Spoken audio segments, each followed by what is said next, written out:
Ladies and gentlemen, we are back with another UFC breakdown, the BigJive MMA Show episode. Yeah, name change, babe. Name change. Little name change. 2 episodes in, it just wasn't really feeling it. No, the chat really came up with the BigJive MMA Show. It just kind of flows. And we got the chat popping already before we even started the show. Appreciate y'all for joining us tonight. We got Mario Bautista, Vinicius Oliveira at the Meta Apex. I think this is a great card. It's nice. It's a nice little card. I like it. I've been digging it since I've been diving over this weekend. Meta Apex throws everyone off to the Apex, whatever. I like it. I like the card. I think it's good. Honestly, I think it could turn out to be better than last week. Yeah. We don't have to have a bunch of Australians on the card. It's true. We don't have to watch Junior Tafa get submitted again. We don't have to watch Tai Tuivasa fumble around the octagon. Yeah. This week we get to watch Priscilla Cachoeira and Claudia Segula. Things are turning around. There it is. It might not be a numbered card, but we're going to get some action. Can't wait to break it down with here on the BigJive MMA Show with BP in the house. How are we feeling tonight, brother? I'm feeling fantastic, brother. The chat is always in the house, which I love.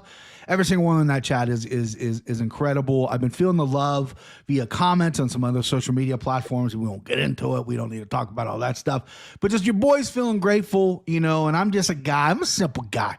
I like talking fights, my passion. I like betting fights. I like winning when I can. And I love being here every Wednesday night here at 7:30, baby, with my guy Hayden. Amazing feeling. And the name change, listen, we're 2 shows in. The chat came up with BigJive. Kind of rusted, too, because I was the code to go to 3PC. And people started DMing me like, hey, when's the next BigJive show? They just kind of started calling it that. And then you whipped up the logo, and I'm like, well, we got to get what the people think. And then 3PC said BigJive, put on Instagram as well.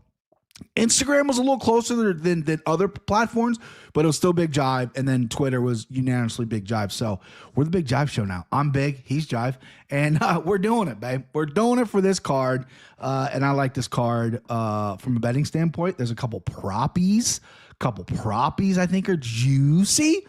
And I'm excited to break this down with you and the other people in the chat.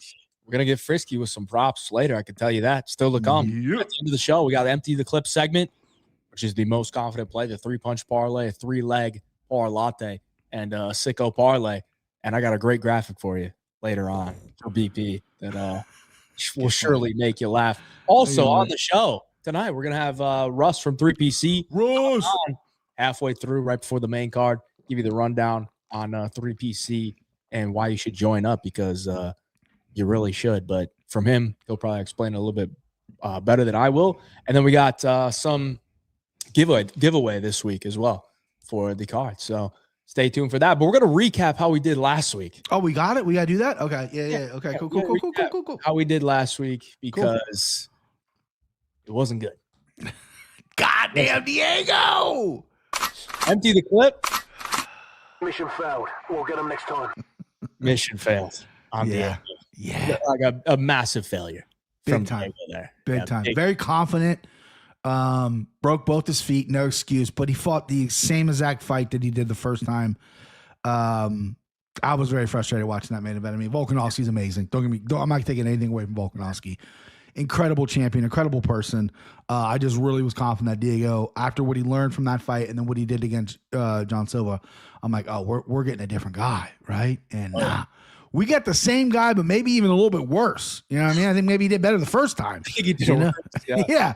So that one stunk. That one hurt, bub. And then, that one hurt. My favorite bidet bros are back. Hell yeah, bud. I don't know if I can get a credit for being a bidet bro because I've never really used one, but I'm gonna. I just put a heat pump in my house. It was very, very expensive. And I told my wife, okay, now we got heat. Now it's a heat and AC. We got that all taken care of. Bidet's next, babe. Bidet is next. It's got to be up. Well, has to once be. you hit one of these sicko parlays, it's got to be the first. I need to hit it. I need to hit it tonight for sure. Yeah, I was pretty pissed about Diego. I'm not going to go over it again. I've said my piece multiple times. Yeah, I saw you. Let me just say, I'm a pretty calm and collected dude when I'm watching fights, right? Obviously, if you win, you're going to be happy. Mm-hmm. But when I'm losing, but more so when I'm losing when the fighter's just not fighting how I expected him to, that's when I get really pissed. Sure. And I was pretty pissed, and I was stressing out my wife so much that she left. Oh, She left the room. I've been there, brother. There, brother. Left the room. I was calling him everything that I could think of. So, yeah, that's how that went, and that was the main event that BP emptied his clip on, and I decided to empty the clip on a fucking 20-year-old. So like Rambo. Mission failed. We'll get him next time. Mission fucking failed on Rambo. Yeah. I said I shouldn't trust 20-year-olds, but the thing is, I haven't been around 20-year-olds that often. I forgot how stupid and idiotic they are. It's been a while, right? When I was in college, I said there's no way I could trust 20-year-olds with my livelihood because I was around them. I know what they're doing. You know, after practice, they're going and fucking slamming a fucking 24-pack and then showing up to workouts the next day. I'm like, how can I trust these guys? But that was 6 years ago. And I just must have forgot. You can't trust 20-year-olds in anything in life. So massive failure on the empty the clip, but we'll get them next time. 3-punch parlay. What do we do there? Rainbow fuck this again. Dang, Tanner Jones with the Scala kid inside the distance. I had Benoit Saint Denis. Listen, it was a chalky play, right? Benoit, he got a little tired. I actually got a little worried because he did look a little tired, but then once he got Dan down again in the second round, it was a wrap. Scala kid is a fucking problem, and I think Rainbow. I mean, listen, we're gonna, he lost us. He lost you some money. I let us down this week. I mean, yeah, it's okay. There's gonna be plenty of instances where I let us down. Don't worry. Rainbow, I think, is a talented guy, right? 20 years old. I think there's some things he needs to clean up. Lawrence Louis, I think was a little bit better. He looked better. He was a little more. He was thicker and not as chinny as I thought he was. He did get clipped with some shots. He was definitely bloody. But yeah, Rainbow, I think there's some just small adjustments he could do. One, go forward. You kept going back the whole fight. But other than that, we were one away. Mission failed. We'll get him next time. DP's sicko parlay. You got one of them. We did. Got one of them. I mean, you were dead on arrival. Fazeev did not get the decision. No. You got the second one, and then at least you didn't have to sweat Lopez KO because that was why I was really pissed. Yeah. You want to go over yours at all or no?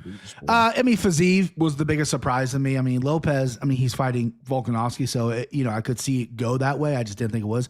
But Fazeev was surprising. He was jacked. I thought he'd wrestle more. Houfi apparently had the flu really bad, so it was a compromised Houfi, and he definitely started well. And then I just feel like he couldn't find his range, and then when Houfi started throwing, curtains. That was it. He got put down. He got put out. So yeah, that kind of stuck up the joint. That hurt a little bit. But no, 10-1, 1971. I probably would bet that again. But that's just me being a sicko. Yeah. But no, that's it. BSD came through though. Yeah. I mean, if you had Lopez KO for the last leg and you were sweating it, you'd probably be a little bit more pissed, right, at Lopez's performance. Oh, for sure. Because that's how I felt. Yeah. Going into that main event. Just needed Diego Lopez to fucking show up. Just need you to show up. We got the Cam Ross in round 1 or 2. Easy money. BSD in the under 2.5. Easy money. Yeah. And then I saw you sweating that. I saw your tickets on social. Just need you to go out there, man. It's back-to-back weeks, 2 out of 3. All right. Brutal. This is brutal. We'll get him next time. We're close. We're close. We're sniffing it, boys. We're sniffing it, chat. Right on the cusp. Right on the cusp. And since we're right on the cusp, later in the show, you'll find out if we hit something on these sicko parlays, you might be financially. I get a little something. You know what I mean? Hey, little son, take care of yourself there with, Micro MMA picks. Rainbow might have got it if he actually went for the body a couple times. True. Yeah. If you get a lot of things different, mix it up, go forward. He's also a little too light in the ass as well. I wish him. Yeah. Size up just he's a young kid, but a little more size on him. Needs some testosterone there. Yeah, right. Maybe some creatine, Let's make some money. That's right, Richard Daniel. Fight was close. He lost, but it wouldn't have been surprised if he had won a bad decision. Yeah, the Rainbow one. Yeah. Torres, man, SMH should have went to a striking camp, not to train at DC's place.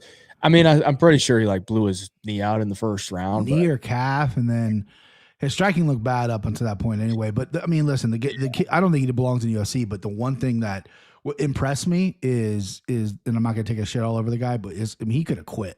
Could have and he didn't. Right? He got it. I laid minus 180 on the over 2.5 rounds. Right. As soon as limping back to the corner, I'm you were fucked. I thought the same thing. He got dropped numerous times. He got wobbled a bunch of times. Obviously, blew something in one of his legs. Yeah. And he easily could have quit, and he didn't. And that's, you can't teach heart like that. He just obviously needs to really get some better skills. But other than that, the kid's a fucking stud.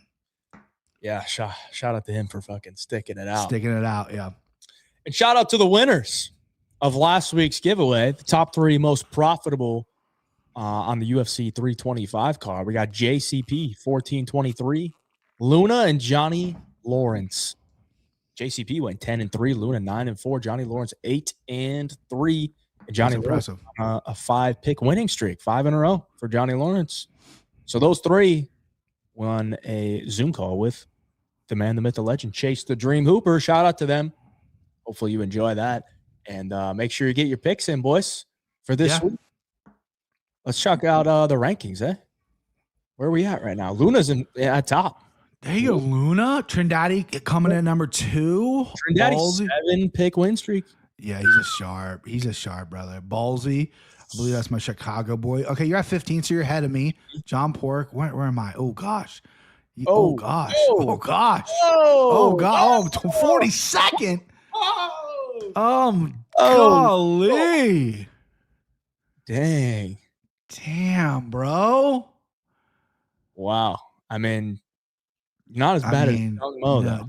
Dung Mo's struggling. Hey, hang in there, Dung Mo, because God knows I'm going to be at 54 at one point this year. Yeah. God knows it, brother.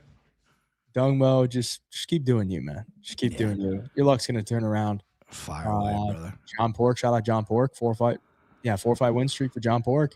7-fight, what is that for 7 for Bredis? 14-11. Yeah, we got some sharps, brother. Trindade hanging at number 2 with the 7 dubs. Make sure you get your picks in for this week. Yeah. And we'll let you know what you're going to win. You get to have a little Zoom call with Chase Hooper, who's fighting Lance Gibson Jr. in his next fight. You get to ask about that. I believe that's going to be in Seattle, where he's from Washington. He's from somewhere around Seattle. So, Chase seems like a good dude. You can ask him about gooning. You can ask him about M&Ms. You can ask him about having curly hair. I don't know. The guy, you can ask a guy about anything. He seems like a cool guy. I've never met him personally, but, he seems like a cool dude. Does seem like a cool dude. Speaking of a terrible fighting style, Jailton Almeida's on the card. He is. Bro came in 5th. Yeah, that was ballsy. He came in 5th. Yeah, nice job. Tren boy. What's good, boys? That's absolutely ate shit on Twitter. That's why it's impressive for these guys to be in top 3, because that was not an easy card. I mean, when they fill the cards with both Australian people and stuff, it's a tough. For at least it's tough for me, right? It was definitely a tough card. My wife actually watched the show. She doesn't watch too many. I've been doing this for a long time, so she doesn't watch every show, but she's been watching the BigJive show just because it's a new show and blah blah blah. And she kind of wrote down the picks that I did. So I usually don't talk to her about my gambling or anything like that. But I'm watching the fights, and she looks over, is like, "Got that one wrong, huh?"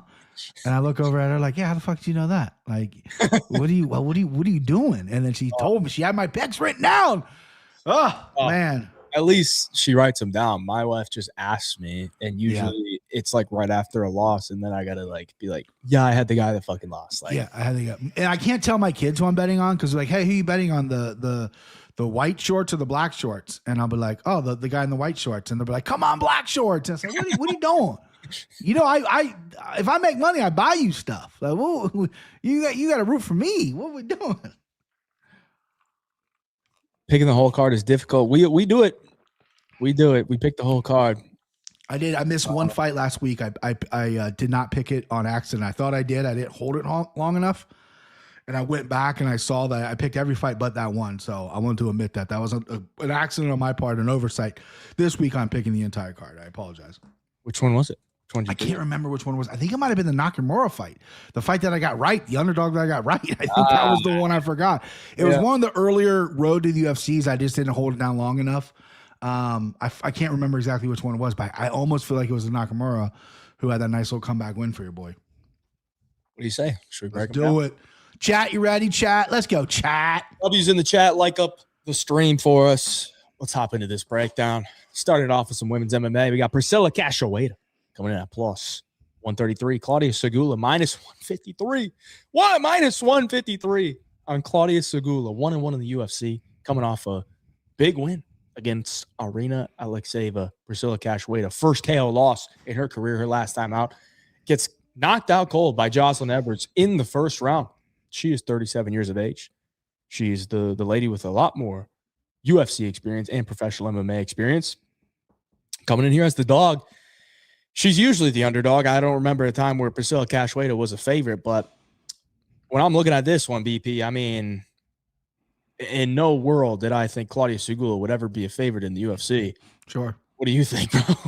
I mean, listen, I like this card, so I'm able to say this. This is a trash fight. This is a bad fight. I think this is interesting, though. It's trash. It's interesting. They're both like, I think it's good matchmaking, but I just don't think either of these skills. I wish it was a pick 'em, right? Give me just straight pick 'em because I get it. Cachoeira, she's fucking 37. She just got knocked out. She's a zombie. She's been in a lot of wars. That chin's probably gonna go sometime. She's okay on the ground. She's somewhat well rounded. 13-7. This might be her last run in the UFC. Last fight maybe in the UFC. I think that's Segula, who is obviously newer to the UFC as well, but a lot of people don't know her. But I just think she's just average. Both these women I think are just average. I think Priscilla maybe is tougher and can walk forward more and take more punishment. I think Segula maybe has a little bit more around the game when it comes to submissions and definitely maybe know how to win a fight without going crazy like Cachoeira. Oh, I mean, I always like to bet on the first fight. I like to get out the gates, just bet on the first fight no matter what it is. The over is probably enormous. So, I mean, the only thing I'm going to touch is the over in this spot. But, we're here to pick sides. We're here to pick a fight. I'm going to go Segula. I hate the number. I hate the line. It makes me sick. I went a lot of underdogs last week. Didn't work. I just can't, because if I like Cachoeira at plus 133, I'd bet it, right? I'd have to. Right. I have to bet plus money, and I don't, and I can't, and so I won't, and it's going to be Segula, but it makes me feel bad. It makes me feel itchy doing it, but that's what we do in this game, bub. So that's my take. That's my pick. You got strong leans. You seem to kind of like it for it being shitty, which is cool. Sometimes shitty fights are fun. What do you think? I mean, this is making UFC history, man. This is the first time we've ever had a man versus a woman. Okay. You're trying to tell me, I mean, just take a look at this, BP, okay? Yeah. You know how much testosterone is in this picture right now? It's more than you and I have combined, all right? Yeah. This is a lot. It's a lot of testosterone. And testosterone can make you do some serious things in the octagon, all right? I'm looking at Claudia Segula. Not a lot of testosterone there. Okay, she could have a different career than fighting in the UFC. Absolutely. Look, Cachoeira, this is all she got. This is all she got. She's 37 years of age. She's been through it. She's still grinding. And honestly, Priscilla Cachoeira, I mean, I think she's doing all right for herself. Yeah.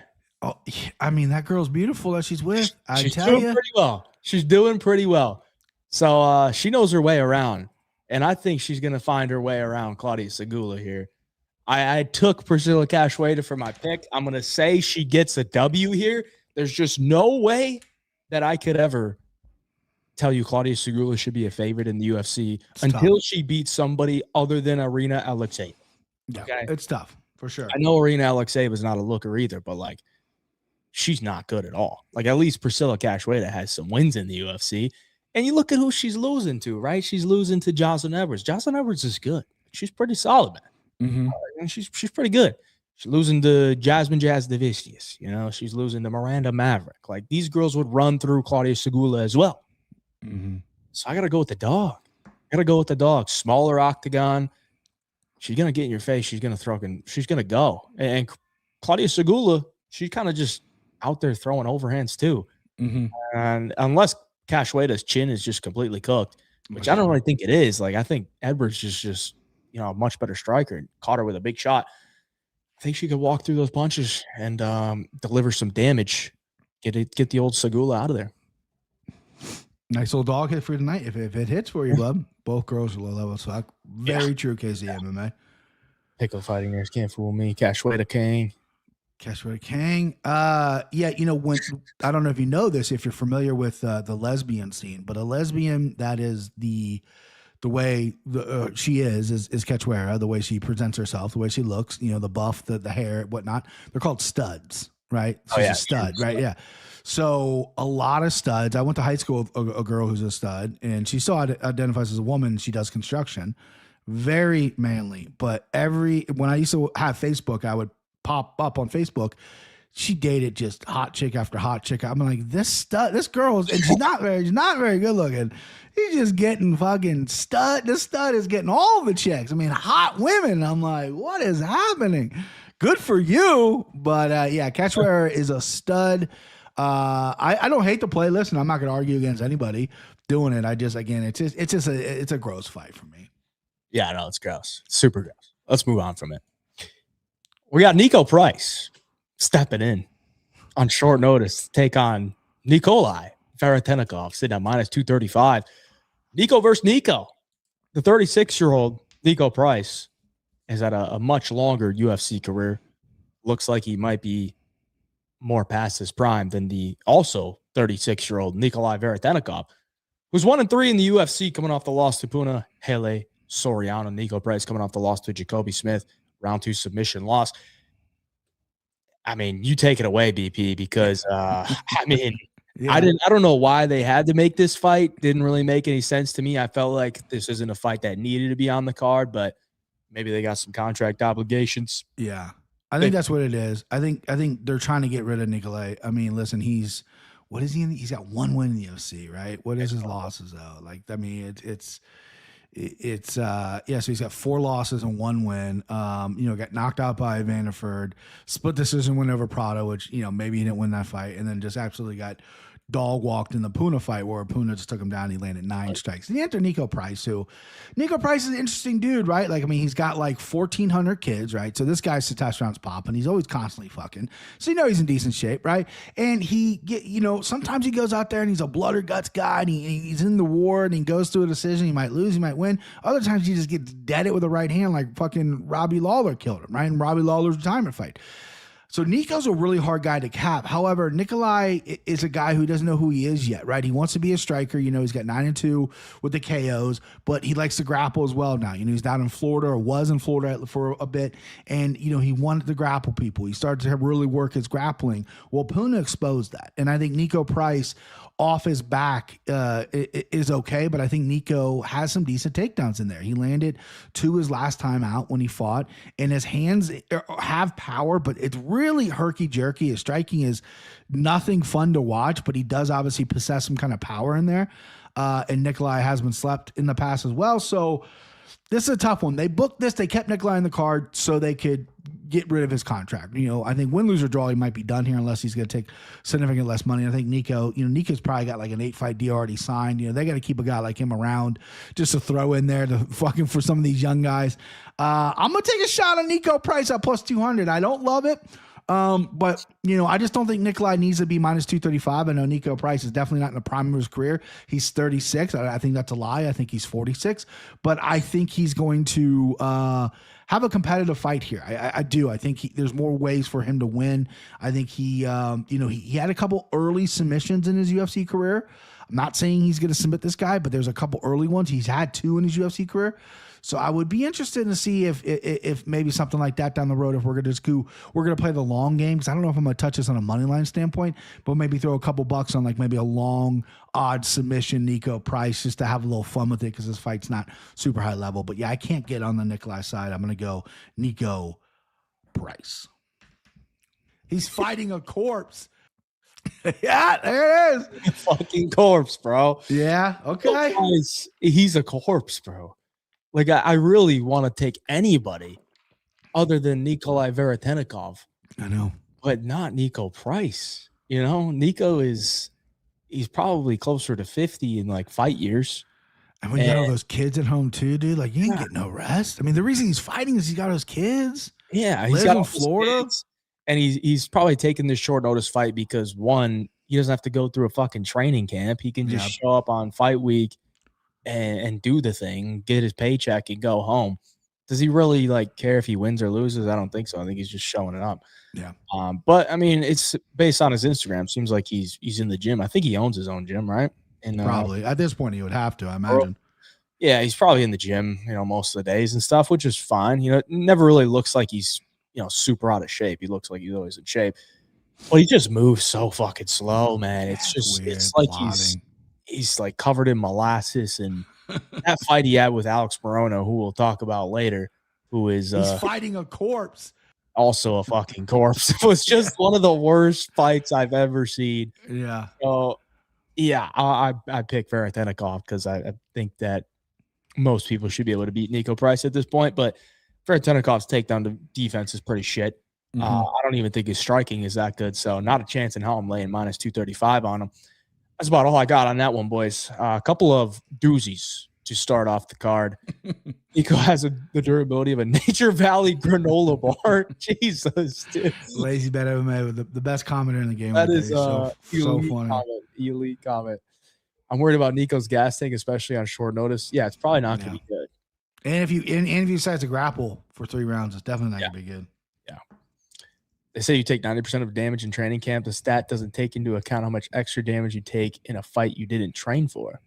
Okay, Kyle bets badly. Yeah. That's a thinker. He's making you think on it, bro. It's a dead man walking. Yeah, I don't know. Oh, yeah. I mean, this is a doozy. Let's move on from it. We got like 13 fights on the card, so we'll keep her moving. Muin Gafurov coming in at minus 145, taking on Jakub Viklas, coming in at plus 125. Jakub 1-0 in the UFC debut win against Patchy Mix. Was it a split decision? I think it was a split decision. It was, yeah. Split decision win. Polish dude. I believe he's managed by Joanna Jędrzejczyk. 29 years of age. Also 29 years of age is Muin Gafurov, 2-2 in the UFC, coming off back-to-back wins to Kyung Ho Kang and Rinya Nakamura, which he was a huge underdog in and won that fight by decision. Coming in here as a slight favorite. What do you think, PP? Yeah, I like Jakub. I like Jakub in this fight. I watched a lot of his tape before he fought Patchy Mix. I picked Patchy Mix in that fight. Patchy Mix had an absolutely dreadful UFC run, 0-2, and then they shipped him off because he was probably making a lot of money. But Jakub's a guy that he is tough, right? He's durable. His striking's not the best in the world, but he can get it done. He can grapple a little bit, but his guillotine is nasty. Now, Muin Gafurov, he started his UFC career. Well, really, he lost in the Contender Series, but he was 0-2. And then he won 2 in a row, right? And then against Rinya Nakamura is a huge underdog, but Nakamura, who's this Olympic fucking wrestler for Japan, decides not to wrestle, doesn't want to do any of that, just wants to stand with the guy. And Gafurov can wrestle, he can grapple, but he also has some really wicked power. He's got some big overhands, big punches. He puts everything into his shots. So if you walk in and I get clipped, it's a problem. Jakub's been clipped. He's been put down before. But he's also got an absolute nasty guillotine, right? And Muin Gafurov got submitted by Said Nurmagomedov by a guillotine. And I think if there's some exchanges going on, I think Mulin's going to get put in a guillotine. We're going to see how he survives. I like that bet there. I like Jakub by submission. I'm playing that as well. I think, it's going to be interesting because I think Mulin can put him out, and I think Jakub really only has one way to win. I don't know if he's going to squeak out a decision like he did against Patchy. I think the only way to win is a finish, and I think his guillotine is pretty fucking nasty. Gafurov obviously knows that. Hopefully he's been training that. But a lot of these, Eastern Russian, I don't think he's Dagestanian, these Tajikistani guys, a lot of these fucking cats from the mountains, right? They put their necks there. It's almost like a challenge. Like, oh, you can guillotine me? Go ahead. Fuck, try it, bro. So we'll see. It's interesting. Jakub went for many guillotines against Patchy Mix and failed. So we'll see what he got here. But he also has a couple other submissions under his belt as well. But yeah, give me the plus money. Give me the plus money on Jakub. And I like him by submission, which is, I think I saw on a book at plus 300 or something like that. So I like that as well. Gafurov's got some heat right now. He's 2-0 and coming off a big underdog win. So, but yeah, I'm gonna go with the doggy here, babe.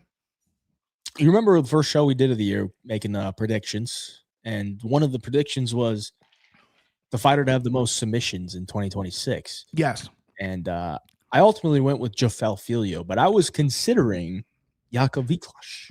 Okay. Guys, got some nice submissions, and I didn't know who they would match him up with. Sure. But that submission call that you put out there, I'm kind of in agreement. But if he doesn't get it, I don't know how he's going to win. I don't think you can. He could win a decision. I mean, he's 7-1 to the decision, and Gafrov's 3-5. So ultimately, like, is he going to win minutes with top control? Is he going to win minutes on the feet? I'm not really sure. So, like, I feel like if this fight goes to decision, I don't know who's going to win. But I think Gafrov could find a KO as well, because I don't think Viklash's striking is all that great, especially defensively. Seeing him hurt multiple times on the regional scene, and Patchy Mix ain't a striker at all. I mean, his striking looked terrible in the UFC, so that doesn't really tell me much, as far as Viklash at a UFC level on the feet.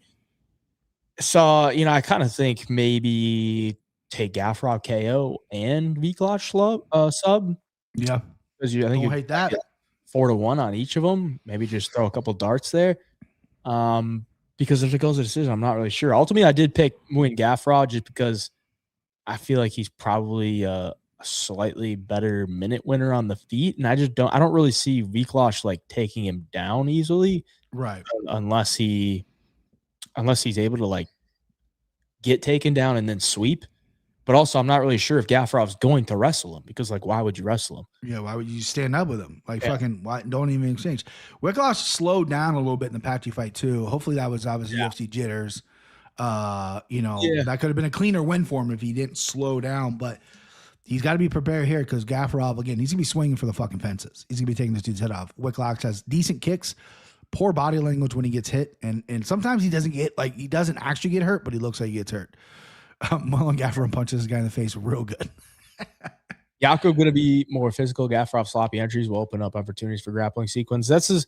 Hopefully. When I first saw the matchup, immediately in my mind, I saw Muin Gafrov getting ninja choked by Said Nurmagomedov. I was like, well, Viklash is going to do that to him.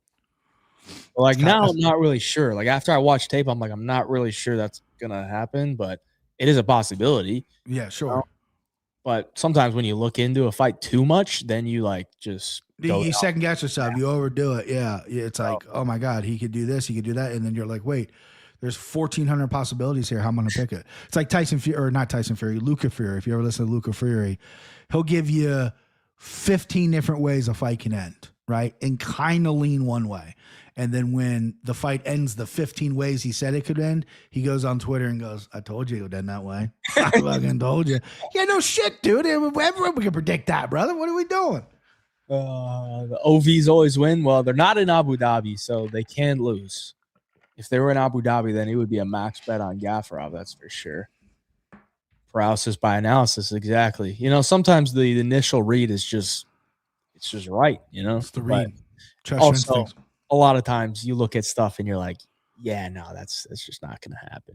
Sometimes it turns out right. Moving on. Flyweight bout in the women's division, believe it or not, based on the photos. Klong Wang coming in at -350, taking on Eduarda Mora, sitting at +285. Mora, 3-1 in the UFC, 3-1 as well for Klong Wang, coming off of back-to-back unanimous decision victories over Bruno Brazil and Ariane Lipski. Mora coming off the win against Lauren Murphy, which was Murphy's retirement fight. Mm-hmm. And I'm not sure how old she was. I think she was in her 50s, right? In that fight. I mean, she looked 60. I mean, bro, that woman's been through a lot. I remember watching her on The Ultimate Fighter, the Eddie Alvarez thing, and she like switched teams. And Eddie couldn't remember her name. She would get so mad. I'm like, why is someone's grandma on the fucking stage here, bro? Dude, when I was watching that fight, like, I genuinely wanted Lauren Murphy to win that fight. I was like, I feel like that's my grandma out there. Like, like just overcoming adversity in her retirement fight. Like, I want her to win, And she gave it her all. She won the third round. And, that's not a good look for Eduarda Mora. You're losing a third round to Lauren Murphy. Granted, she usually does have good cardio, but that was the last round of her career. Klong Wang has had a couple dominant victories. She did have the slip up against Gabriela Fernandez, where she got, I think, head kicked and then dropped and then subbed. So that's the only blemish on her career. She's coming in here as a big favorite. BP, what are you going with? Hear me out. Okay? Hear me out, chat. First off, Eduarda Mora, she's a little cutie patootie in my eyes. Okay? I got a little crush on her. Got a little crush on her. Okay. That's number one. So hear me out on that. You know what I mean, boys?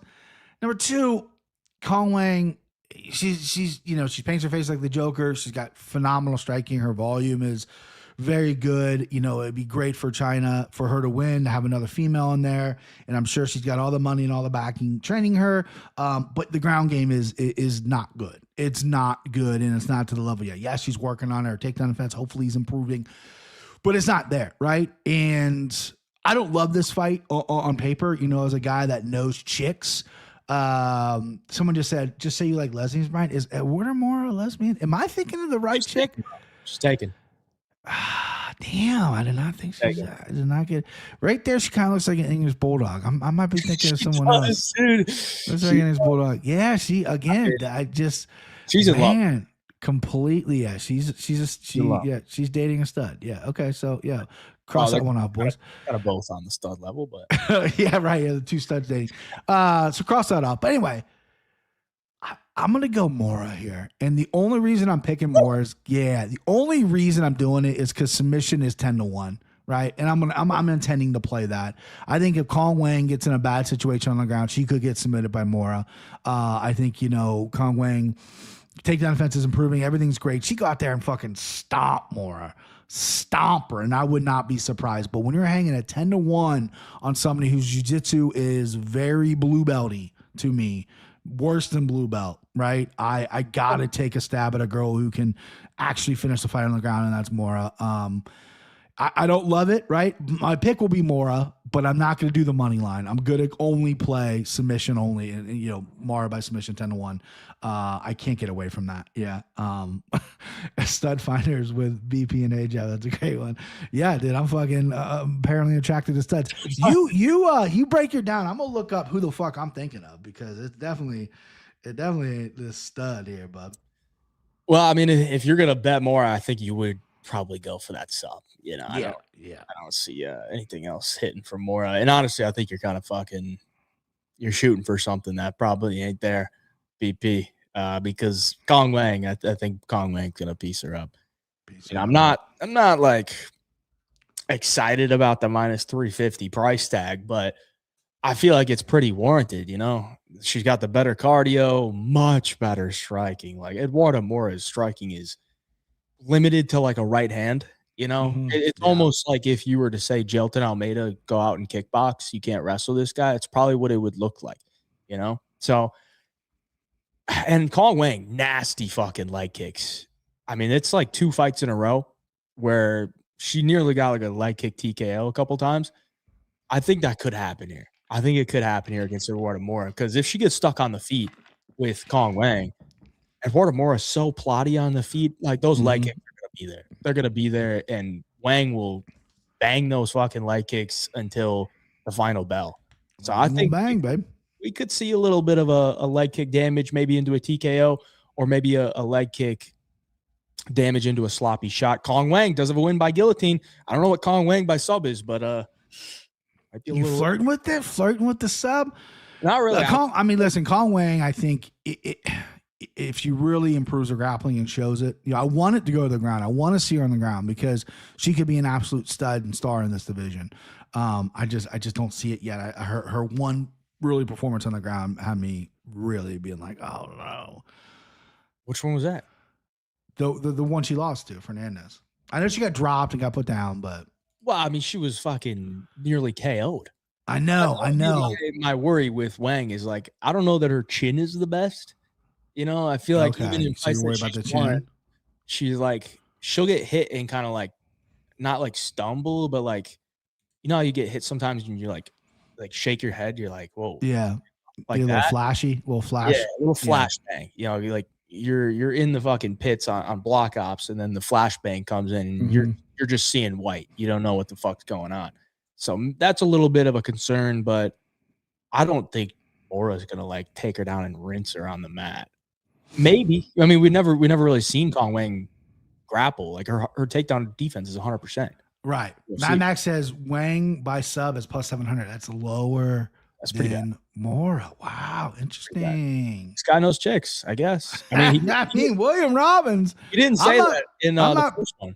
You didn't say that? No, because I can't say it in that first one. I had to say it here, and apparently I don't know chicks because I just hit on a lesbian, and yeah, she's full lesbian. I looked at pictures on my phone. It's definitely the woman I was thinking of because she had a weigh-in with tiny little Monserrati Ruiz or whatever, and I'm like, I kind of dig this girl. Man, I like longer hair, but yeah, whatever. But yeah, I guess that's a bit because I had a crush on Erin Blanchfield too, and I think she's a lesbian as well. So I gotta really second guess a lot of my shit here, bro. You know, I know Mackenzie Dern's not. She's still the queen, Queen B. You never know what you're gonna get into. You never know. MMA fighter, you know. Yeah. Moore is always so big compared to these other girls, and her grappling is very high level. If she gets a takedown, Kong is cooked.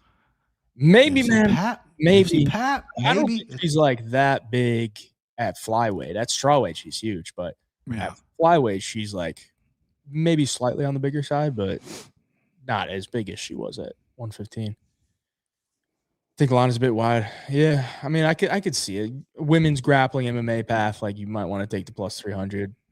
I just don't think it's going to cash this time. Yeah. Did me and Maddie break up? No. We just didn't do the long shot last Friday because Maddie was seeing a friend in the boonies, so he didn't have Wi-Fi connection. But we'll be back this Friday, brother. Shout out Money Bets. Moving on. Bantamweight bout. We got Saeed Nurmagomedov taking on Javid Basharat at minus 130. Come back on Nurmagomedov plus 110. Saeed coming off back-to-back losses to Vinicius Oliveira, the man in the main event, and Bryce Mitchell. Javid Basharat coming in back-to-back losses as well. Gets KO'd by Ricky Simone and loses a decision to Ayman Zahabi as a massive favorite. Here he is as a very slight favorite to a Nurmagomedov. Not many times you're going to see a Nurmagomedov at plus money. But here you go, BP. You going to take it? Yeah, I am. Fuck it. Sorry, I was laughing in the chat. Someone called me a lesbian, which is very funny. Yeah, you know, the Bash Bros, right? They're both fighting on this card. Fareed fighting a little bit later. I always thought Javid Basharat was the better one, right? Getting knocked out by Simone and being so arrogant in that fight as well. A fight that he should have won or maybe on paper could have won, right? And he just gets slept by Simone bad. And then the fight after that, or fight before that, against Ayman Zahabi, who he doesn't respect either, is a huge favorite. And Zahabi's just a crafty striker who knows how to win fights, right? And Saeed's a guy, again, we're talking about guillotines earlier. This guy's got a killer fucking guillotine. Fights a little different than the rest of the Russian crew. He prefers to strike a little bit, does have some good grappling, but does prefer to strike. Got just out-bodied by Bryce Mitchell. Bryce Mitchell was just way too big and strong for him. They had some good grappling exchanges on there, but Saeed, I just think, was a little bit too, you know, he's a thinner guy for this weight, obviously, but it was just a little too much for him, I think. So I think this is going to be a better matchup for him against Javid Basharat. You're giving plus money on a Russian. You know, I typically want the Russians to lose because all they do is win. Nothing against Russian people, or Russian fighters, is that they always fucking win, right? So at some point we got to put a foot down and go, okay, we're better. Let's get some of these guys. But, you know, I just think Saeed might just have a little advantage over Javid. I think Javid's going to have a little bit pause in the stand-up. You know, Saeed's got some really good kicks. He's not the biggest power in the world, but he does have some good kicks. Obviously, on the ground, his guillotine and other submissions are pretty legit, too. Basharat, I think, is going to maybe do a heavily grappling plan, just like Bryce Mitchell did, maybe kind of body up Saeed. We'll see how that goes, and it might create some good exchanges. I just don't know if he's as strong as Bryce Mitchell, who probably picks up cows every fucking day or something. I don't know what that country boy does. Line's close. I agree with the line. I'm not loving anything. I do really like these close fights like this where I can pick a side and be right because it's just a little more feather in the cap, a little ego. You know, oh, yeah, cool. Anybody can pick minus 300s, but can you get the plus 110s? Can you get the pick'ems? Not quite a pick 'em, but I'm going to go Saeed. Submission is obviously live. I think maybe by decision would probably be what I'm going to play, though. I know the guillotine's just such an easy play because his guillotine is absolutely nasty. He's got a really good tight guillotine. He's also got a really good high elbow guillotine that is absolutely fucking brutal. But give me Saeed. I'm going to go Basharat. Wow, Bash, bro. We're opposite tonight, buddy. I love that. I'm going Basharat, man. I'm going Basharat. I think he probably gets it done by decision. I mean, if Saeed don't get that ninja choke, like, how is he winning fights, dude? Like, let's be real. Can we go through like his record there? Is he getting wins outside of ninja chokes? Douglas Silva and Josh, He It's 3 of his last 4 wins are ninja choke. He got a split decision win in his debut against Justin Scoggins. Let's not sniff away at that. It's like, okay, he's split. I thought when he beat Hani Barcelo, when he fought, Hani Barcelos back in the day, I did think he won that fight. I actually just watched that fight recently. But no, you're right. It's finish or not. I mean, decisions are, he's 8-5. He does have some decision wins, but not many. You'll see he's going to close the show if anything. Yeah, I wouldn't hate a finish only bet on Saeed. Yeah, it's not bad. I mean, he's never been finished, so I don't really see Basharat finishing him. The guy can't finish shit. So, yeah, I think I would go Basharat here, but I'm not really excited about it. I'm not really like going to the window to bet it because I don't really think he's going to run away with the fight. I think his cardio does scare me. I think somebody said that. Yeah, Hunter France said Saeed's cardio scares me. I agree. Like, he does slow down a lot after round 1. And I feel like as long as you don't shoot doubles and singles on him, if you take the Bryce Mitchell route and you go body lock takedown, once you get him to the ground, like, I think he can scramble a little bit. But if you got some solid top pressure, which I think Basharat does have, then you can hold him down. And if you're going to hold him down, I don't really think he's going to have a lot of cardio after that. So I like Basharat here. I'm going to take him for the pick. Probably not going to bet him unless I see something I really like, later in the week. But at the moment, not on it. But I think he probably gets it done by decision. It's just a better minute winner. Saeed's a moment guy. And if the fight is favored to go to decision like it is in this fight, I think you got to go with the minute winner to get it done. Right. I like live betting Javid start around 2. I actually do. I like that as well. Live bet Javid start around 2 takes away the early finish upside. Or you could bet Saeed round 1 at like, plus 400 or 500, whatever it's going to be, and then play it live after that. What do you guys think of Basharat Brothers parlay? Bash Bro parlay? I mean, hey. It could cash, but I don't know. I'm not really in love with it. We'll talk about the other Basharat boy later. Draw loss, yeah. Both guys back-to-back losses too. And I feel like the younger guy in Basharat just has a little bit more to fight for, Saeed's not going to be a And you got to imagine he was in a really good camp because he's training with his brother. I believe they're in Vegas, or they were for a while. So, ATT, yeah, I mean. American Top Team, no. Oh, American Top Team. Okay, so, I mean, even with a big gym, so with his brother, they're both going to be in good shape. And Saeed, yeah, he does slow down a little bit. He does get some second wins, but the body language is still bad. pretty bad, yeah. Yeah, he's out there tired as shit, just spinning. It's like that. Don't do that. I don't understand why people do that. Like the guy's dead tired. He's like, this will get him fucking jumping, switch kick. And it's like, dude, now your energy bar went below what it was. Like, well, just throw a couple jabs. Like, it's such a tell when you get tired and you start spinning. It's like, all right, it's gonna go downhill real quick right now. This will show him wheel kick, and it's not even close. And then you're gassed, and then you save enough energy to throw another fucking stupid kick. It's like, what are we doing here, bub? Let's move it on. More women's MMA, and we got another stud on the other side. Ketlin Souza coming in at minus 150, taking on Bruno Brazil, sitting at plus 130. Bruno Brazil coming off a win. I don't know that anybody even watched the fight because it was on the road to UFC for like card or whatever, but it was technically a UFC card. She fought Ming Shi. You remember that chick? Ming Shi, of course. A head kick that was around the world. She was like a doctor or something, and her parents didn't know she was fighting, and she had that head kick. Yeah, she was like a plus 400 underdog to this huge Chinese chick. She's down 2 rounds. I think she's literally like plus 2,000 live odds. Wow. Head kicks her in round 3. Yeah. In her UFC debut, she's a plus 300 underdog to Bruna Brazil. A plus 300 underdog, and she loses by decision. So that's another W for Bruna Brazil. She's coming in here as the underdog. Ketlin Souza, back-to-back losses by split decision. 1 to Pierre Rodriguez, 1 to Angie Hill. What you got here, BP? Yeah, I'm not going to spend too much time on this fight. This, to me, is the worst fight on the card when it comes to the females. I think both these females are so low volume, not really finishers, and just low volume plotting. I'm going to go Souza just because I think she's going to have a little bit more volume, a little bit more power than Bruna Brazil. But that's really it. I don't think neither of these females are top of the food chain. I get it, put them on this card or whatever, but yeah, it's just, I think Souza's going to get it done and probably an over situation over what, 2.5 is going to be minus 400 or whatever the fuck. But yeah, give me Caitlin Souza. And Bruna Brazil. I wonder how she got that name. That's like if my name was Brian America. Like, what do we, cause she's from Brazil. Like, how do you get that last name, Bruna Brazil? Is that your real last name? I got questions.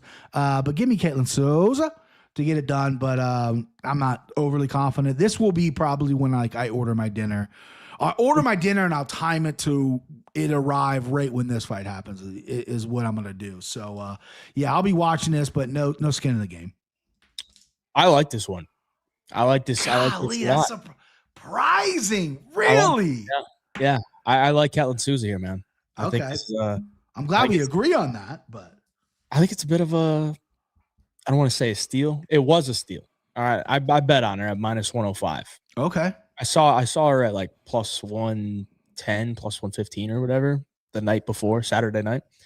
And then I woke up, it was minus 105. I was like, dude, I got to get in. I like it. Now you got to get skin in the game. Yeah. I got it. And now she's minus 150, which I think is a little bit more accurate, but I still think she should be like minus 180 here, honestly. I mean, I think Bruna Brazil's dog shit, dude. She's not good. I think she's terrible. Yeah. The fact that she has 3 wins is honestly laughable. Shauna Bannon, she's beating Shauna Bannon. Yeah. Shauna Bannon just got TKO'd by fucking Sam Hughes. Okay. Yeah. It's a bad Sam Page, babe. It's a bad look, Yeah. And then she beat Molly McCann, which is a name people recognize, but Molly McCann fucking trash too.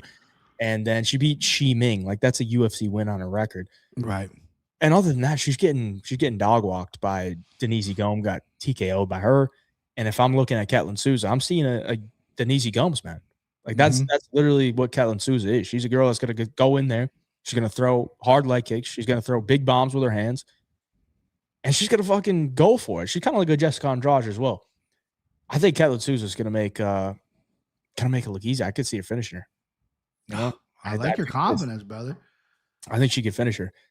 Because Bruna Brazil, I mean, tall woman defense. She's leaning back. She's throwing her hands out there. She is scared to engage the entire fight. She goes in there and literally tries to make it the most boring fight. So while everybody's, saying piss break, like, I get it. But Caitlin Souza is not a piss break type of fighter. I love that. I love that you're sticking up for it, brother. I love that you do. I mean, Bruna Brazil is a piss break type of fighter. Sure, right. She's going to bring the fucking fight. Put me on game, bro. I love that you're good. Maybe I misread her. Maybe I'm low on her, and maybe I didn't give her enough credit. I'm glad you stick up for her. Mad Max literally just stole what I was about to say. I mean, there's 3 Brazilian studs in this card. I know. Bet all of them. Stud parlay, Bob. I was thinking about it, but then Mora's on the one. Yeah, you're on the Wang side or whatever. You're gonna get a crazy plus money. But I mean, listen, these Brazilian studs. I mean, the king of the studs in Brazil. Queen King, I don't want to be political. It's Jessica Andrade. I mean, she's the Queen King stud. We all know that, right? Yeah. I mean, this just got an OnlyFans, right? Because of of her stud nature in the female industry, right? Like, dudes aren't buying that. Like, chicks are buying that. They're buying it for the stud. You know what I mean? So yeah, I mean, listen, stud parlay, I'm all over it. I'll play it if you play it, baby. Brian America knows chicks. Yeah, I like to think I do, but Brian America, how do you get Bruna Brazil? I know it's spelled different than the country. I'm not an idiot, but it's just like, how do your ancestors come up with that name, right? I mean, where's the originality? Souza, man. I mean, the promised land. I just circled Souza because of your passion on that, and you're obviously a sharp guy. So I'm all in. I'm gonna bet it too. I'm gonna bet her by finish. I'm gonna ride your coattails on this one, bro. As long as she don't get taken down and like smothered on the ground, I think she's good, man. Because on the feet, I like her. I like her a lot on the feet. So yeah, give me Souza. Souza all day. Coming off the back-to-back split decision losses too. Like, I feel like that's probably why she's not a bigger favorite in this one. But that's where we take advantage of it, boys. All right, feature prelim. We got Alex Morono coming in against Daniil Donchenko. Donchenko minus 650, and Alex Morono plus 425. Morono 1-4 in his last 5. I believe this is the last fight on Alex Morono's contract. Daniil Donchenko coming in off the first round KO victory to Rodrigo Cezinando in the Ultimate Fighter. You said that really good. Say his name again. The Brazilian guy's name that you just beat. Well, I should say it Rodrigo. I think it's Rodrigo. It doesn't matter. Rodrigo. Cezinando. That's so good. Clean. It's clean. It's clean. Donchenko coming in here against. He's fighting a corpse. Alex Moreno. Got TKO'd against Carlos Leal in the first round his last time out. He's 35. He's a huge dog here. And I'm really chalking it up to surprise guillotine for him to get it done. That's about it. I mean, on the feet, I think he's screwed. And if he does get taken down and he doesn't get that guillotine, I think he's going to get washed on the mat too. So, yeah, Donchenko early, Donchenko KO. But I mean, he's 24, so maybe he makes some mistakes. You know, I got screwed by the 20-year-old last week, but I can tell you from experience, I'm a lot different between 24 than when I was at 20. Absolutely. So, Donchenko, what do you got, BB? Yeah, I mean, I like him, Donchenko, round one. He impressed me in the finale. He impressed me in the Ultimate Fighter, you know, knocking out that big, the big Matt, whatever. The big fucking athletic dude, the American that they all thought was going to win. He knocked him out. They knocked out Rodrigo when they rebooked the fight in the first round. This guy was has a kickboxing background, but if you look at some of his fights prior to the Ultimate Fighter, he's got some submissions on the ground too. Like, he is not a laying duck. He can get up. He's got some decent takedowns. He's a tough dude, and he's only getting better as well. And Alex Moreno, unfortunately, is coming to the end of his career. He already runs Fury FC. He announces for Fury FC, which is a great mid-range organization, which is a great feeding ground for the UFC. And he's got his hands tied there. He coaches as well, and now he's still going to be a full-time UFC fighter. That's just not. It's too many irons. You know, too many pots on the stove. You know, you got to put one out, and I think the fighting pot is going to get put out. I mean, I think he probably makes decent money doing what he does. He's going to run into the Neal here. He's going to run into some strike. I mean, Moreno's got some really herky-jerky striking. I'd never been super confident in his chin, and his defense has been atrocious. He does win fights when he's not supposed to. There's so many times I bet against this guy and he's won. That was many years ago.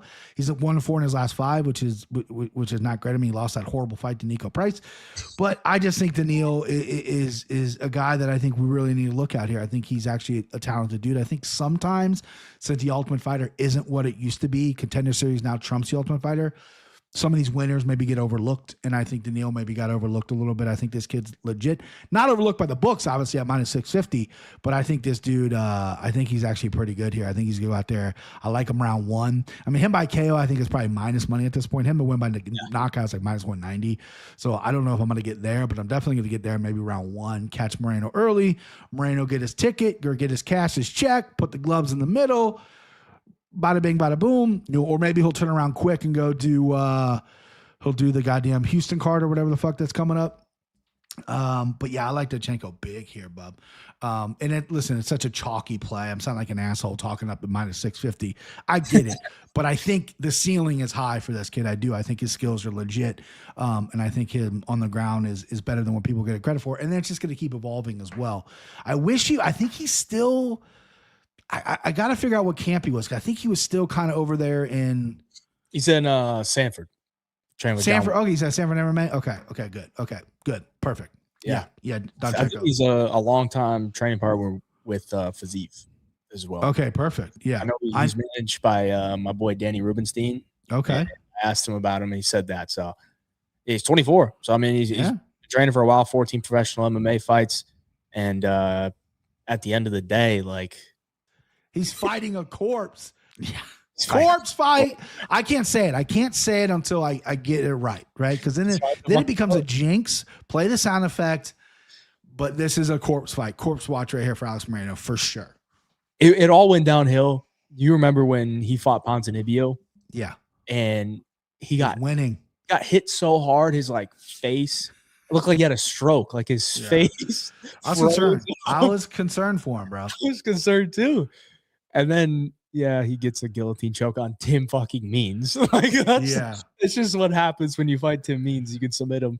I was in Vegas. That was the card. I had the privilege of sitting floor seats with my buddy. It was awesome. And we both had Ponzinibbio knockout tickets. And Moreno's doing his fucking thing. The herky jerky. And Ponzinibbio is just so close to clipping this dude, and he can't find it. I'm like, dude, this is gonna ruin my night, right? What is going on? And then we just got fucking deleted, and everyone in my section just went ballistic, which was that's the fun about being at the live UFC. If the boys haven't been, it's quite a time. All right, before we get into the main card, I want to announce the UFC Vegas 113 handicapping contest. Make your picks on 3punchcombo.com, and the most profitable capper based on units up or down.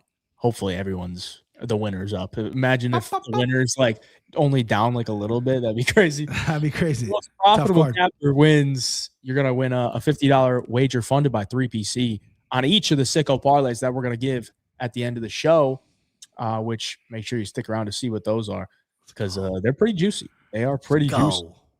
Make sure you get your picks in. I'm going to pull up this tab on 3PC. Go up to the fight picks. Boom. Put your picks in. Use code BigJive, get you a free month. And we're also going to bring in the man from 3PC. Bringing in Russ. There you are. Russ, what's up, Bob? What up, boys? Nice to see you. You as well. Good to see you as always. Yeah, I'm excited for this card. It is so hard to handicap, though. So happy to have some sharps like you guys giving us some leans, because I can't find any weed in this chaff this week. Well, you don't want our empty the clips. You don't want our 3-punch parlay. You don't want our sicko parlays based on the first 2 episodes. That's all I'm saying. But we're winning this week, though. I'm telling you right now. I'm not going to throw the G word on it because I don't guarantee, but let's just say I guarantee it. You know what I mean? Let's just say I guarantee it. Oh, my God. Well, you're the head of 3PC. Please let the people know what 3PC is if they don't know already, and also anything else you want to say. Yeah, sure. Thanks, guys, for giving me a couple minutes here. And to everybody listening, I know the reason you're here is to hear the picks and the leans, so we'll be fast. But you've probably noticed with the new pod, the branding for 3PC and how it's been worked into the overall kind of approach of the podcast. Just wanted to talk quickly about what it is, why my brother Andrew and I created 3-Punch Combo, to give you all a little bit more context about what you might be seeing here and there in the show. So I'm a lifelong MMA fan, been to nearly 100 UFC events live, and also a technologist. So in my day job, I'm the CEO of an AI company, and have been posting in a number of different MMA related forums and message boards over the years, and really started to realize just how incredibly toxic these places are, full of trolls. You try to talk about MMA on social media, it's not even really possible. But of late, they've also been getting totally flooded with an overwhelming amount of advertising, right? So my brother and Andrew and I decided, hey, why don't we think about solving this problem? Because we want to talk about MMA, just like a lot of you who are presently members of 3PC do. Can we build something better? And if you've ever tried to have a really serious discussion about MMA on X or Reddit, you know it's just an absolute shit show. Bot accounts, horrible user experience. So 3PC was built as a place intended for people like us, hardcore MMA fans like you listening, to be able to chat about MMA with other real fans and with professional fighters in a place where quality content really matters. So we've been around for only a short period of time at this point, around 6 months, just getting ready to officially come out of what we consider to be our beta, and have tremendous amount of support from a growing community of not only fans and fighters, like, for instance, Dean Thomas, Alan Joban, Steve Garcia, Fatima Klein, Naz Sadikov, Chase Hooper. You might see these people chiming in on your threads if you're posting on 3-Punch Combo. They're present within the platform. And also Kenny Florian, as one of our co-founders, was actually the first person that I spoke to about this idea, and was very excited about it, wanted to be involved. So BP was one of our very earliest partners. I know a lot of the people who are active on 3PC today and our longest tenured members were listeners of his podcast. And I've been following Hayden for a long time as well. When I heard the two of these guys were going to be joining forces, I just thought it would be awesome to see if 3PC could get involved, because there's nothing like working with great people who are great at what they do and truly love MMA, like all of us involved in 3PC. So why should you join? Well, honestly, it just allows you to be more involved in the sport, get into deeper debates, talk about some of the matchups, things that are discussed even on the pod. There's a really great cycle that can carry conversation in short form on the pod into maybe a little bit more depth in the forums, and then back into the pod on future episodes. You can get people's inputs on your bets, put your picks on the record with our newly launched fight pick feature. We're always going to have cool contests like that the guys announced today. And you can join 3PC for free to check us out, still post and read most of our content, or you can use, as mentioned, the code BigJive for a free month of premium. It's only $4.99 a month once you do start paying, and cancel anytime. And the way I see it with this Paramount deal, we're all saving like almost $1,000 every month, every year on the cost of pay-per-views. So pretty easy to come up with that extra $4.99 a month. And a percentage of that actually does go to the fighters who are involved in the platform, which is really awesome. We're helping to give fighters another way to make some money outside of the octagon, right? So that's it. I hope the dogs are barking this week and everyone's parlays are smacking on Saturday night. Follow us on Insta as well. We do a lot of contest announcements there. It's just at the number 3 punch combo. Appreciate you guys for the platform. And I can't wait to hear your picks for the main card, because I'm pretty damn stumped on this one. Absolutely. Thank you, Russ. You're the man. You're the man, Russ. Peace, guys. Have a good night, and we'll get back to the show. Back in action. There's a link down in the description below. 3punchcombo.com if you guys want to join up. Use code BigJive, get you the free month. It's only $4.99 though if you're not gonna use the free month. It's only $4.99. I mean, come on, it's less than a cup of coffee at Starbucks. I mean, come on. Are you a real MMA fan or what? Yeah, it's gonna. We're like literally. I always explain this. It's less than like 2% of what it's gonna be. There's so many things that are gonna be built out. There's a native app that's gonna be coming down the road. A lot of stuff. And then the best thing is, and this last I'll say about it before we move on, they listen to the community, right? They don't love, it's not corporate, right? If you have an idea, you can literally message Russ or Andrew, the two brothers, and they'll make it happen, which is super cool. I mean, there's no other platform like that. And it's literally for MMA fans. Like, that's it. Like us. And we're picking fights and we're talking and we're chatting, and fighters in there. And not to mention they're giving away, like, I mean, if Tanner would have won last week, he was a winner, like he would have got paid out. Like, there's no cut being sent to 3PC. You win all of it. We're not trying to here to scam you money. We're just here to build relationships and build a foundation of the sport. Let's get back to this main card, babe. We can bet on the app. So you can't bet on the app yet, but there will be, there's a lot of discussion that every time you post, you'll get fight cred. You'll be able to bet fight cred on the app, which is obviously not real money, but it'll still add to the game, to the gamesmanship as well. And then again, just things are building as well, and all ideas are welcome and open. So yeah, it's exciting stuff, boys. Cool. All right, let's keep her moving. Dustin Jacoby coming in here to start off the main card at a -180 price tag. Take it on Julius, the juice box. Walker coming in at +155. Big difference in experience here. We got the 16-fight veteran, Dustin Jacoby, and the 2-fight veteran in Julius Walker. 1-1 in his UFC career. Only win is against Rafael Cerqueira. Jacoby coming in here. And I got to say, I think there's some people overlooking something here.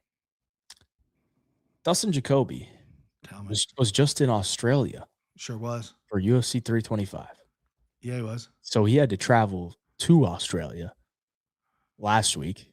Now he has to travel back from Australia this week. That's pretty fucking terrible. I've only been to the West Coast, so I've never had that drastic of a time change. I can only imagine, bro. It's got to be the worst travel that you could have as an American to go to Australia. And he's got to do that twice and then fight. So I'm just saying, something to keep in mind. And he's not a young pup. He's 37. 37. I got to give a shout out to Uncle Weezy. What up, Uncle Weezy? Uncle Weezy. You know who I didn't see in the chat yet? I haven't seen Dixon Cider. I haven't either. I just made him a moderator, and he doesn't show up for the live stream. What the shit? Maybe he's too busy having his Dixon Cider. You know what I mean? I mean, the guy's just humping. I don't know. Man, where's he at, dude? I'm gonna have to take it back, Dixon. Get that mod status off till you come back, Dixon Cider. We need you, bro. Give it Lazy Bet a mod though. Lazy Bet is like the G. Give him a mod. Get Trent a mod. Let's get this thing going. Gonna have to promote somebody else, but VP, what do you think here? Jacoby -180 or Julius Walker? Yeah, you said all the right things. I mean, I didn't even think about that. You know what I mean? You're obviously clearly smarter than me because, you know, Julius Walker in his debut against Alonzo Menefield was a very sloppy fight, right? He took it on short notice. He gassed out. The regional stuff I saw of him, you know, and he follows me on Twitter. We've exchanged a DM. He seems like a very nice guy. He's obviously working, young guy, played basketball, athletic. The regional stuff wasn't the most impressive thing in the world, but he showed a lot of heart in the Menefield fight because he didn't go down. I mean, listen, it was a tough fight. You know, Menefield can knock anybody out. Wasn't the best performance, but the Sakara fight, like you got to take that guy out. Like you can't go to a decision with him. Like you got to finish that dude if you're this up and coming guy that we like. And listen, 205 is wide the fuck open, right? That's a big win for you, but it didn't really hurt him in the sense that he's getting a guy like Dustin Jacoby, who's been around forever. I mean, this is his second stint in UFC. He got cut from UFC, then he went and kicked Alex Pereira out there, got knocked out, but then he came back and really well rounded in his game. He's pretty much the leader over there in that Colorado gym with Mark Montoya, probably why he was in Australia with Cody Brundage. Maybe a bad move right before your fight, but maybe that's him just being confident as well. He's on a nice little 2-fight win streak here. I thought maybe his time had come. I thought maybe the chin maybe had gone from him, but he looked really good in that comeback win against Vitor Petrino. I think his striking is a class above Julius Walker. I think Julius Walker is going to have a little bit of a height and reach advantage. See if he can use that. I think he'll be a little faster than Jacoby, but ultimately, I think Julius Walker is going to maybe need to get this fight to the ground. I don't think his striking is going to compete with Dustin Jacoby. You made some really good points, but I'm going to rock with the bet. I'm going to go Dustin Jacoby here. I'm going to go with the old man. Give him the old man, baby. And I think he gets it done. I don't know if he knocks out Walker because Walker proved to be pretty tough. Yeah. But I think it's going to be a tough 3 rounds for Julius Walker. I think that's the thing, dude. I think that's the thing. There's something fishy with this, man. You're smelling it, dude. You're digging something up right now. You know why? I mean, Tapology. 86% of people are picking Jacoby. Okay. The line is minus 180. Yeah. And it hasn't moved. Huh. And every single comment. So I do my early picks video, right? I do it on Sunday. I record it. This is before I do all the tape study and stuff. And I was like, you know what, Julius Walker, I mean, he's 26. He's 11 years younger than the guy. I know. 11-year age gap is a huge deal. Huge deal. But he's relatively new to professional MMA, 8 fights, could be getting better. He's 6'4", good athlete, showed a ton of toughness, showed a lot of heart in his UFC debut on short notice against Alonzo Menefield, went to a split decision with Alonzo Menefield. Dustin Jacoby lost a unanimous decision to Alonzo Menefield. Okay. And every single comment that I've seen on my early picks video where I early picked Julius Walker before I watched any tape said, dude, terrible fucking take on Julius Walker. I mean, if Julius Walker was that bad, I'm pretty sure he would be a much bigger underdog than what he is right now. Right. And nobody has ever brought up that Dustin Jacoby had to travel to Australia twice in the last week. That's a very good point. He's also 37, and he's also had his chin issues. Mm-hmm. You know who's never been dropped in the UFC? You know who didn't get dropped by Alonzo Menefield? Julius Walker. You know who did get dropped by Alonzo Menefield? Dustin Jacoby. You know who has all the grappling upside in this fight? Julius Walker. Sounds like you like Julius Walker, bro. You know who also has all the clinch upside in this one? Julius Walker. Okay. Jacoby's the better technical striker. Yeah. We're in the small octagon at the Apex. Tell him. The wrestlers can feast. Tell him who you're picking. If Dustin Jacoby doesn't knock him out in the first round, I don't know how this fight's gonna go, man. So I picked Julius fucking Walker. You know what? I was gonna bitch out in my picks video and just take Dustin Jacoby. It seems right. It seems big experience gap, better striker, coming off back-to-back knockouts. Just makes sense, right? Dude. But no, since everyone was commenting that shit on me on my early picks video, I said, fuck you. I'm taking Julius Walker in this one. And when he wins, I want an apology. Okay, I'm not going to apologize because you're like Nicolas Cage reading a Declaration of Independence where it's like the map in that movie, right, bro? You're seeing everything that people aren't seeing. I love it. I'm sticking with Jacoby, but I love the breakdown. I love you're going with something here. You're not just picking him with plus money. You're like, hey, wait a second. Things aren't adding up.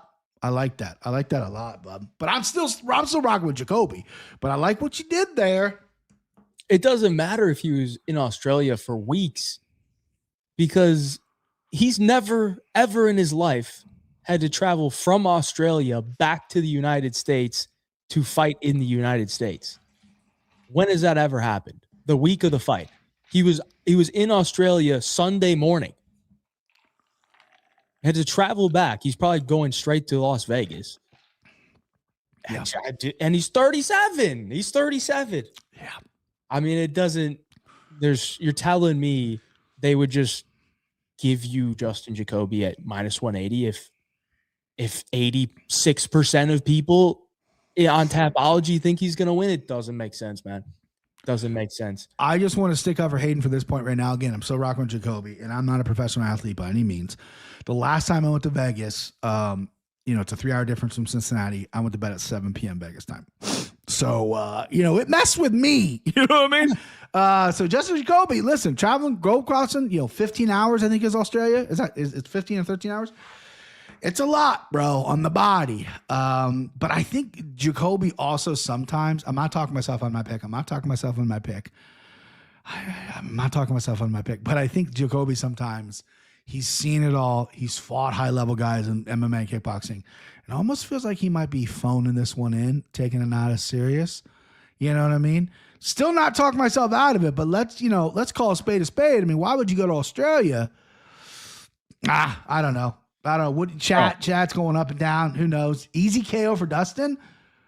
Easy KO? I don't know about easy, bro.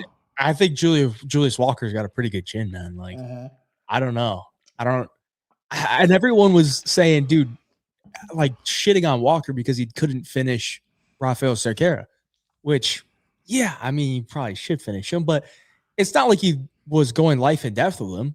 Yeah. If anyone says he went life and death with Cerqueira, dude, he won 30-27. Yeah, he controlled the whole fight. I just wish there was a little urgency to finish and be like, yo, I'm the young guy now. Because literally, your 205 is so wide open, dude. Like, a couple wins, you talk some good shit, right? He's a good-looking guy. He's got the basketball background. You're right there. I mean, they'll propel you. But, yeah, just, again, learning experience as well. He just wanted to get a win. I just wish it was finished. I see Mitch Zuck donated. Lock Dog or Bust. Lads, my boy's back. What's up, Mitch Zuck? He loves Lock Dog in the main event. We haven't got there yet. We'll be interested to see. That's a fun fight. That's a good main event. Mark Montoya gym throws fights. Whoa. Yeah, I mean, that's that area where they're all getting suspected. Walker doesn't get takedowns. He's getting smoked. Interesting. Dude, I don't know. I mean, I feel like if Jacoby wins, KOs him first round. Cool. But if he doesn't, I don't know, man. I don't know. And I'm not going to throw out a Julius Walker round 1 KO. I mean, I think it could happen. Yeah. I think it could happen. All right, boys. That was the most controversial take I had of the night, so. It was a good take, though. It wasn't bad. It was good. I loved how deep you got with it, bro. That's what it just doesn't make sense to me, man. Like, I get it. Listen, if he was minus 300 here, like, then sure. Like, then clearly the books are agreeing with you, but they're not. They're not agreeing with you. So something's up. Something's up. Thumbs up, boys. Hear that, chat? All right, moving on. We got Gene Matsumoto coming in at plus 235, taking on Farid Basharat at minus 275. Farid still undefeated, coming in here off the win against Chris Gutierrez. Gene Matsumoto coming off the split decision victory to Miles Johns. And before that was a controversial decision loss, first of his career, to Rob Font, a fight that he took on short notice. Both very solid young prospects, very skilled mixed martial artists. And yet we got a minus 275 favorite on the Basharat side. What do you think here, BP? I think the line's off. I mean, I've been seeing some people really like Farid Basharat in this spot. I get it to an extent, but minus 275, some books got him at minus 300 as well. I don't know, man. Matsumoto is a tough dude. He landed 7 takedowns in that Rob Font fight. Striking was competitive. He lost the fight. Oh, come on, man. You know what I mean? Augusta win takes over Rob Font. Man. I know, but he landed 7. You know what I mean? But he also landed some good strikes as well. That was his one loss in the UFC. I think there's some upside to him. He's 17-1. You're hanging plus 235 on him. I'm not going to get wrapped up in that because I really did sit down. This was the hardest fight for me to pick on this card. The main event maybe, but this one was really tough because I wanted to get it right. I do still think the line is off. I think Basharat, though, is more composed in more situations. I think he has cleaner striking. I think him on top in the grappling is where he's going to be probably his best. He's very heavy on top. He doesn't get tired. He plays it safe. I mean, these guys, I would label them as dynamic finishers. I'm sure anybody can finish anybody. It is the fucking UFC. I see more control over, position over submission, and I'm not going to throw so many strikes when I'm on the ground because I'm going to give up, the whole hip out or whatever the fuck. Both these guys play kind of safe, and I think Basharat plays a little more safer. Again, my biggest critique, whoa, is the line. Again, minus 275 against a kid who's 17-1 who lost a controversial fight, right? And I think Basharat's very good. Maybe not very good. I think he's good. Yeah. But I think it's going to come down to a little bit of the cleaner striking with Basharat, puts combinations together pretty well. And again, I think his grappling control is really fucking good. Matsumoto's a big kid, though. He's a thick kid. We'll see if the strength plays a part of that or not. I'm going to go Basharat. There's a guy in the chat earlier who said, Bash Bro, parlay? I mean, you can play it if you want, Bob. I'm never going to discourage anybody, but, I'm obviously picking. Am I picking both Bash Bros? I don't think so, right? Did I pick Javid? No, I don't. No, I picked Saeed. All right, yeah. So what am I talking about? But I like Fareed here. I like Fareed Basharat in this spot. I don't think it's gonna be the most compelling or intriguing fight. I think it's gonna be very grappling heavy, but hopefully I'm wrong. Give me Bash. Give me Bash.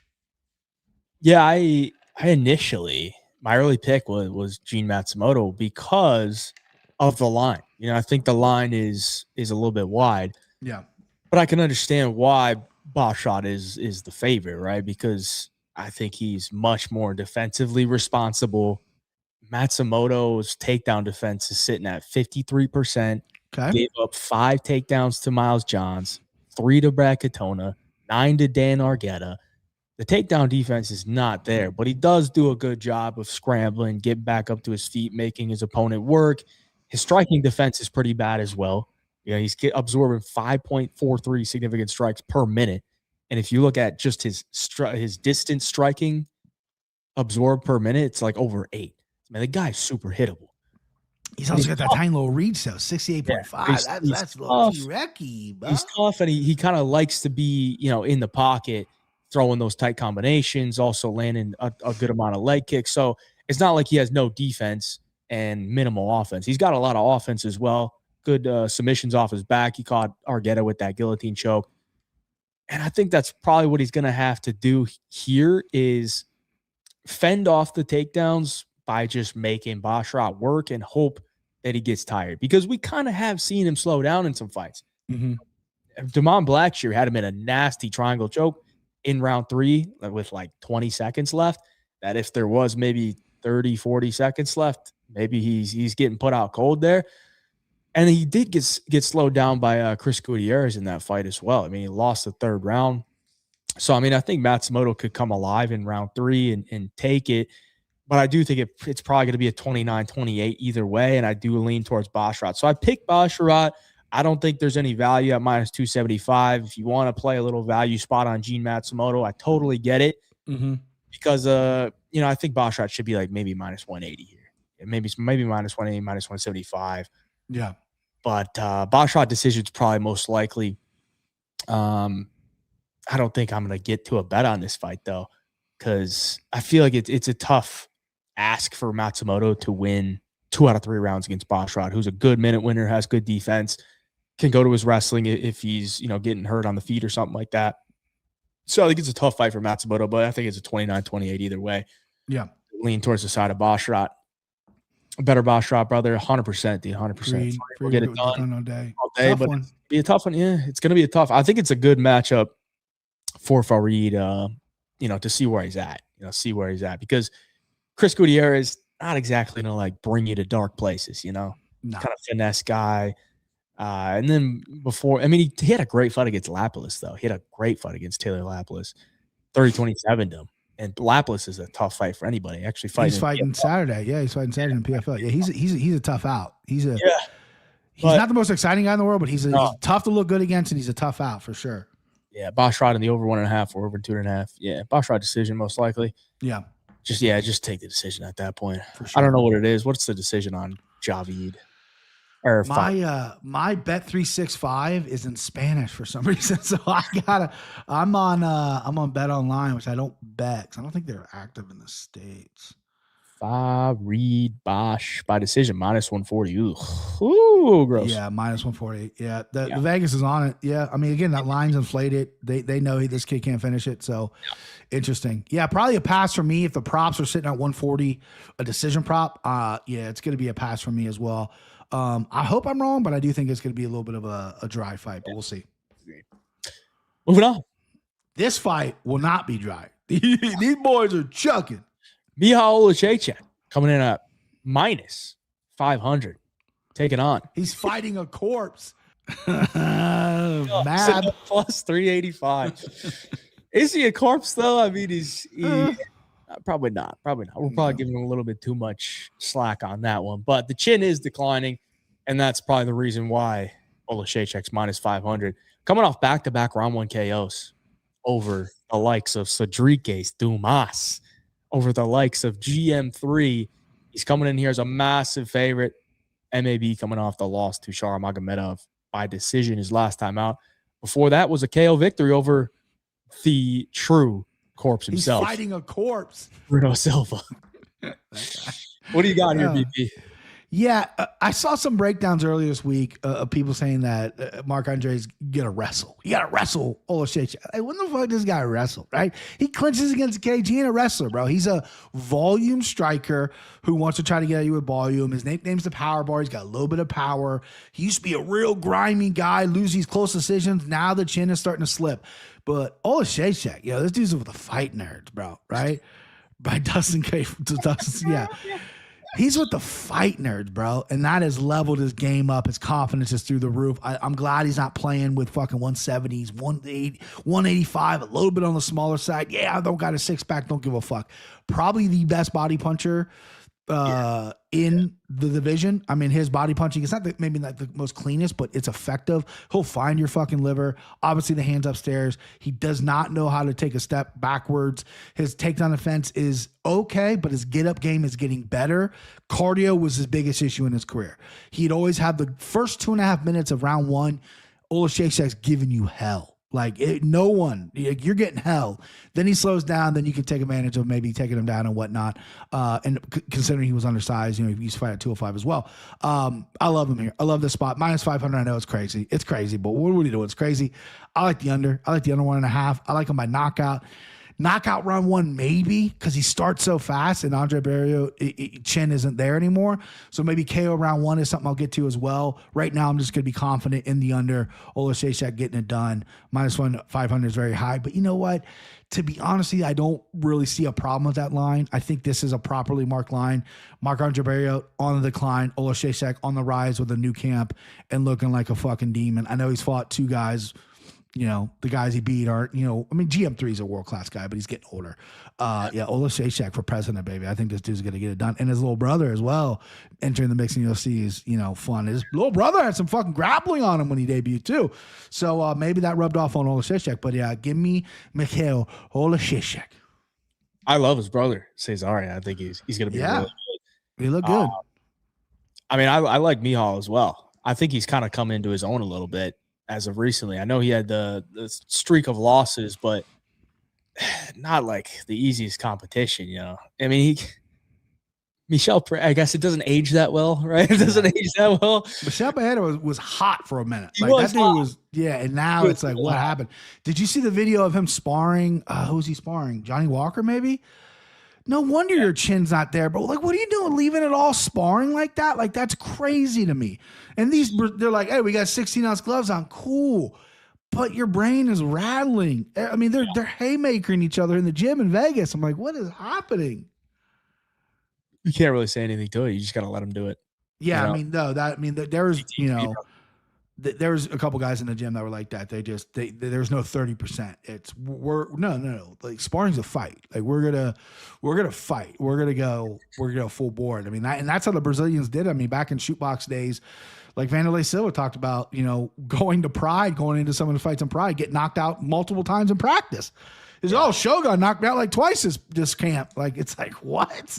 I mean, that's a fucking it's a different world back then, but still, it's crazy. Oh, man, I remember sparring one time at Boca Boxing, and I was going up against a pro with like 4 or 5 fights, but he's a big dude. Like, I think he fought at light heavyweight, but out of camp, like he's probably 220, 225. Yeah. And he hit me with the nastiest right hand, and I saw black for like 3 or 4 seconds. Sure. And, it was one of those where like he hit me with it and he just stopped. He's like, "Yeah, I know that fucking hurt." And I was like, "Yeah." Probably he knew you got you. It was intimidating. Not gonna lie, because I'm not like a great fucking striker, but I'll hang in there. But that I'm like, dude, how do guys do this every day? How do you just? I go home with that was my favorite thing too, dude. Training, like all I wanted to do was spar. Yeah, when it was like conditioning day. I'm like, I don't really feel good. Maybe I'll go home. What was it, tomorrow sparring? Yeah, let's get, that's like the best, dude. Yeah, sparring's fun, but not when you're getting fucking lit up, dude. It's not fun. Yeah. And those guys, I mean, literally, that's how those Brazilian dudes train, dude. It's wild. I mean, that's what concerns me about Charles Oliveira. I see some Charles Oliveira stuff, down at his camp in Brazil, and he spars hard with like MMA gloves on, no headgear.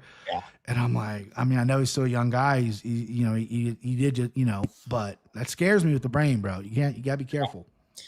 Yeah, I stopped sparring. I would go home with headaches. I'm like, I'm not gonna do this, dude. I'm not gonna be a fucking fighter, so I'm good. Yeah. But I would probably like to do it here and there. But either way, back to the fight. Michal Oleksiejczak, 16-1 to the KO. Mab's chin is definitely going downhill. Should be around 1 KO here. I mean, if Ariel's going to wrestle, like, sure, he could maybe find a sub, but the guy's got 1 sub on his record, and it was against Jordan Wright. So is he going to catch a fucking guillotine on Oleksiejczak? Probably not. If it does go late, could get interesting, but I don't think it's going to go late.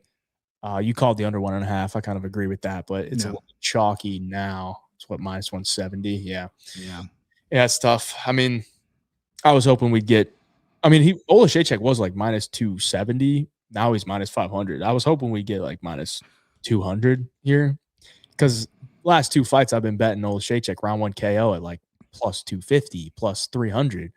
And now it's plus 135. So it's like, what? Yeah. They're not giving it to you for free nowadays. The only bet I have in right now is the under, because I saw it at minus 170, and I'm like, I don't love it, but I think it's gonna get worse. I think it's gonna get higher. BP loves sparring because no one in the room has power. Yeah, buddy, power hands. No, I love sparring. I used to. I mean, Chris Curtis behind me. I mean, that's how him and I became friends. Is I was the guy they went to spar. Like, I started sparring. There was a 10-0 amateur, Chris Smith, who Slaughterhouse, rest in peace. He passed away. He was a 10-0 undefeated amateur, and there's nobody in the room that was his size, right? He was 6'4", coming down from 330. I think he was probably, when I met him, 290. So super heavyweight champion. And he's the sweetest, nicest guy in the world. And I used to give him some really, really good work, and that kind of blossomed the friendship between Chris and Slaughterhouse and Dom Steele and all those boys, first-class guys. But, yeah, it was a lot of fun. But there were some country boys that used to come in. I've never talked about this. I was going to talk about it on the Annika Florian, but people look at me and they're like, dude, this dude, he's a fat dude. He didn't do nothing, right? So I trained for several years, and there was 2 fights I was going to take as an amateur, and I did smokers. If you don't know what a smoker is, it's when you simulate a fight in your gym. People come in, your coach or whoever and we had an affiliate gym where the Cincinnati, we had an affiliate gym in Dayton, and they had 2 heavyweights up there, and they came down. So I did 2 smokers to prepare for my amateur fights. That ended up never happening. So those are stories for another day. But they went pretty well. But there's some country boys that used to come in, have literally, they would rip out they would buy these Everlast from Dick's, $30 cheap ass Everlast, and they would rip out the padding. So it's literally knuckles. And they come in and be like, I want to spar. And they're sparring in jeans. So there's stories about that too. I won't bore everyone. We'll get to that one day. That's the BigJive MMA show. We'll get to these stories. Look at this. Lenny Kakramar, he says, we don't care. Come on, Lenny. Care about something, Lenny. Keep it moving, he says. Golly, Lenny. Shout out though before we move on to the next fight. Dixon Sider's here. Dixon. He's here. Bro, you almost lost your mod spot there, bro. Yeah, we're not even at 100 likes. Is that true, Dixon? Dixon, come on. I mean, we got to get the likes. What are we doing? Lenny, I know you don't care about my stories. Hit the likes but up. Hit the like button, Lenny.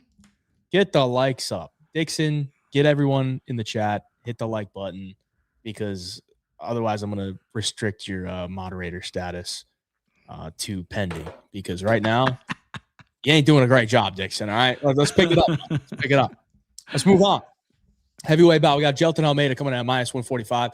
Rizvan Kuniev sitting at +125. Here we go. All right, well, here's another one. Yeah. It's very interesting, right? Rizvan Kuniev, 0-1 in the UFC, has one fight. He has one fight in the UFC. He doesn't even have a win. Doesn't even have a fucking win in the UFC. And Jelton Almeida is 8-2. Been in the top 10 of the heavyweight division for quite some time. Coming off a split decision loss, controversial to Alexander Volkov. It's a slight favorite, -145. BP, what are you doing here, bro? So this is a tricky fight because Kuniev, when he's on that Russian gas, right, that he's been popped for, he's pretty good, right? When he's not, he's average. And Jelton Almeida is a guy who I've really flip-flop on. I was heavy on him. I thought he was very good. And then he's a bit soft, right? Like the dude cannot take a punch. Like he just can't. Like pre-UFC, he got knocked out as well. I know a lot of people think he's a 205er. I like him at heavyweight. But, the guy can't take a shot. But his ground game is elite, and he can get you down, right? And if he gets Kuniev down flat on his back, easier said than done. But if he can do it, it's a wrap. But Almeida, to me, when he gets it on the ground, he just doesn't do enough. Like he's looking for the perfect submission. Like this whole camp, he probably was like, I'm going to get this dude with an arm triangle. Arm triangles aren't showing himself. So he's not throwing any punches. He's not taking the back. Like flatten him out and pound him out with fucking elbows or do something. He doesn't do that. He's not violent enough on the ground for me to really love this dude, right? He stalls like the Derek Lewis fight, one of the worst fights ever. Like, you mean to tell me you couldn't Derek Lewis doesn't believe in jiu-jitsu. He'll stand right the fuck up, right? But you mean to tell me you can't submit this big motherfucker or you couldn't put hands on him or the 5 rounds you laid on top of him? So that's my biggest gripe with Almeida. -145. I like him in this spot here. I'm not going to fucking, sing to the crowds for Almeida. I like him. I'll probably bet him. It is a low number. But if Kuniev comes in at the weigh-ins looking pretty all right, looking like me shirtless, right? Like just kind of like fat jacked, you know what I mean? Then he might be on that Russian gas. So then I might have to switch my pick. But as of right now, I like Almeida. I like Almeida probably by finish. But if it's a 3-round snooze fest where he lays on top of this guy for 15 minutes, I'm going to be pissed. But give me Almeida. But let me tell you something, Almeida, okay? Right? It says you're 34. That face tells me you're 56. However, you're on thin ice, pal, okay? Thin ice! Damn. If it's a bad performance, you're out of here in the old BP book. Thin ice, Almeida. Thin ice, bro. You're telling me if he shows up looking like this? That's a bet. That's Russian gas. That's top of the line gas, bro. He's even got the ring girl looking at him like, wow. Whoa, look at this fucking Russian dude. Looking at, he had a ton of acne in this fight too. Oh yeah, he's got the lines on the side right there. You look all the way down here. He's like, dude, what the fuck? He's looking at his back just pimpled up. Yeah, he knows something's up. That chick right there is probably Russian or something, and this dude's probably got connections to Dubai, some princes, and she's like, I want to fucking go to Dubai with this dude. He's jacked. Yeah. And then here he is in his UFC debut. Yeah. I mean, listen, like, it's really tough to compete off steroids. I mean, look at Fedor. He's never popped for anything, but Fedor, people thought was the greatest heavyweight in the world. Look what he did in Pride, right? Clearly, he was on gas in Pride. Comes to America. I mean, he went fucking 3 or 2 hard rounds with Brett Rogers, who was selling tires at Sam's Club. Like, that's a true story. The best fighter in the world went multiple rounds with Brett Rogers, who sold tires because he couldn't do the gas. But then he goes over in Japan. He looks like a fucking beast. Yeah, the Russian gas is real, people. It is real. Yes, it is. I'll take that fight. They meet my demands. I'll take that fight. Brandon America versus can't say his name. Yeah, for sure. Rizvan. Yeah. Can you say his name? Rizvan Kuniev. There you go. Took me a minute. Rizzler, man. Big Riz. Big Riz, the Rizzler. My kids always do that. I think Big Riz is getting it done. Wow. This is blowing my mind. Yep. 80% of Tapology picking Almeida. Yeah.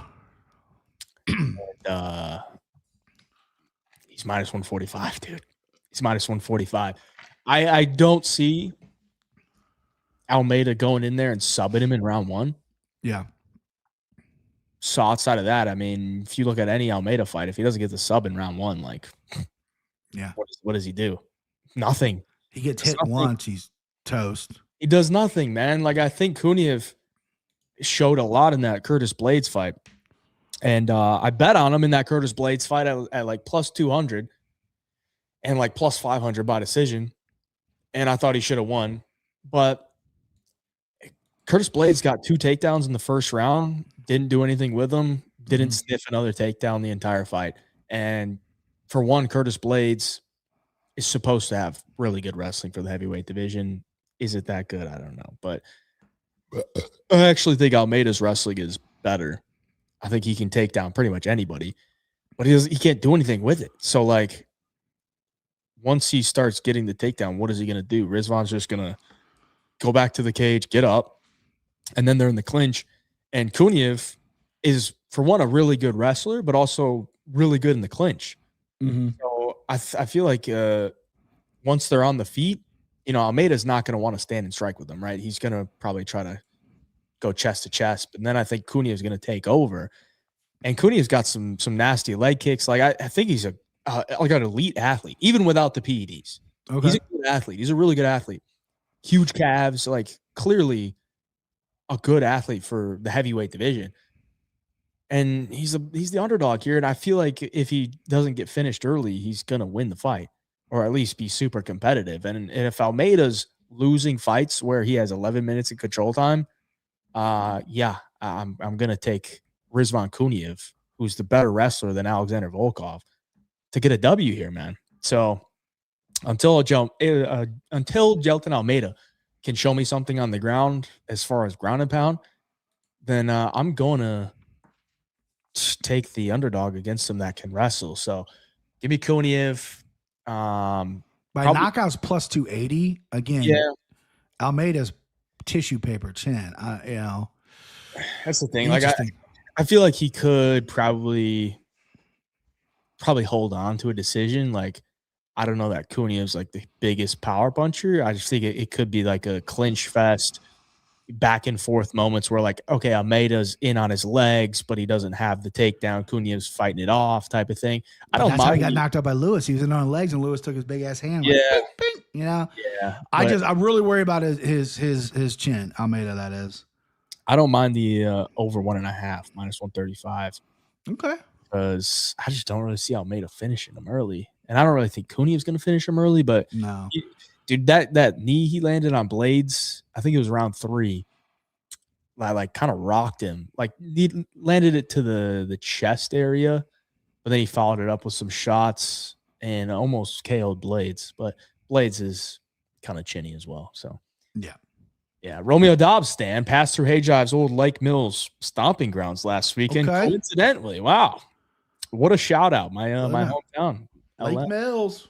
Do you still live in Lake Mills? I don't want to dox you, but no, not. I don't live there anymore. But my entire life almost lived in Lake Mills outside of the past 6-7 years, but 6-7. Kuniev sometimes drinks water to give his liver a break. There you go. Nice. Sometimes. Yeah, if he literally has an ounce of muscle at the weigh-in, I'm switching my pick.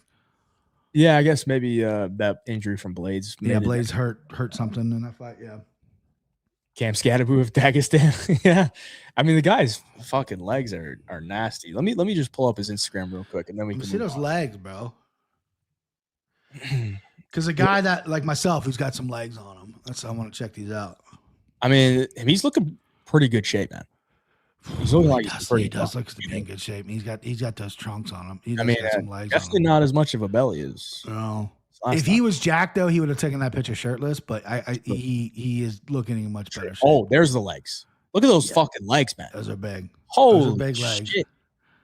I mean, you see the fucking quads on that guy. Yeah. Damn. Yeah, they're big. That's where your power comes from too. Those are big boys. Oh yeah. Oh, Neddies. There you go. Dead squat. Yo, and he's hopping. And the fucking he's showing off. Jump squats with the Deddy.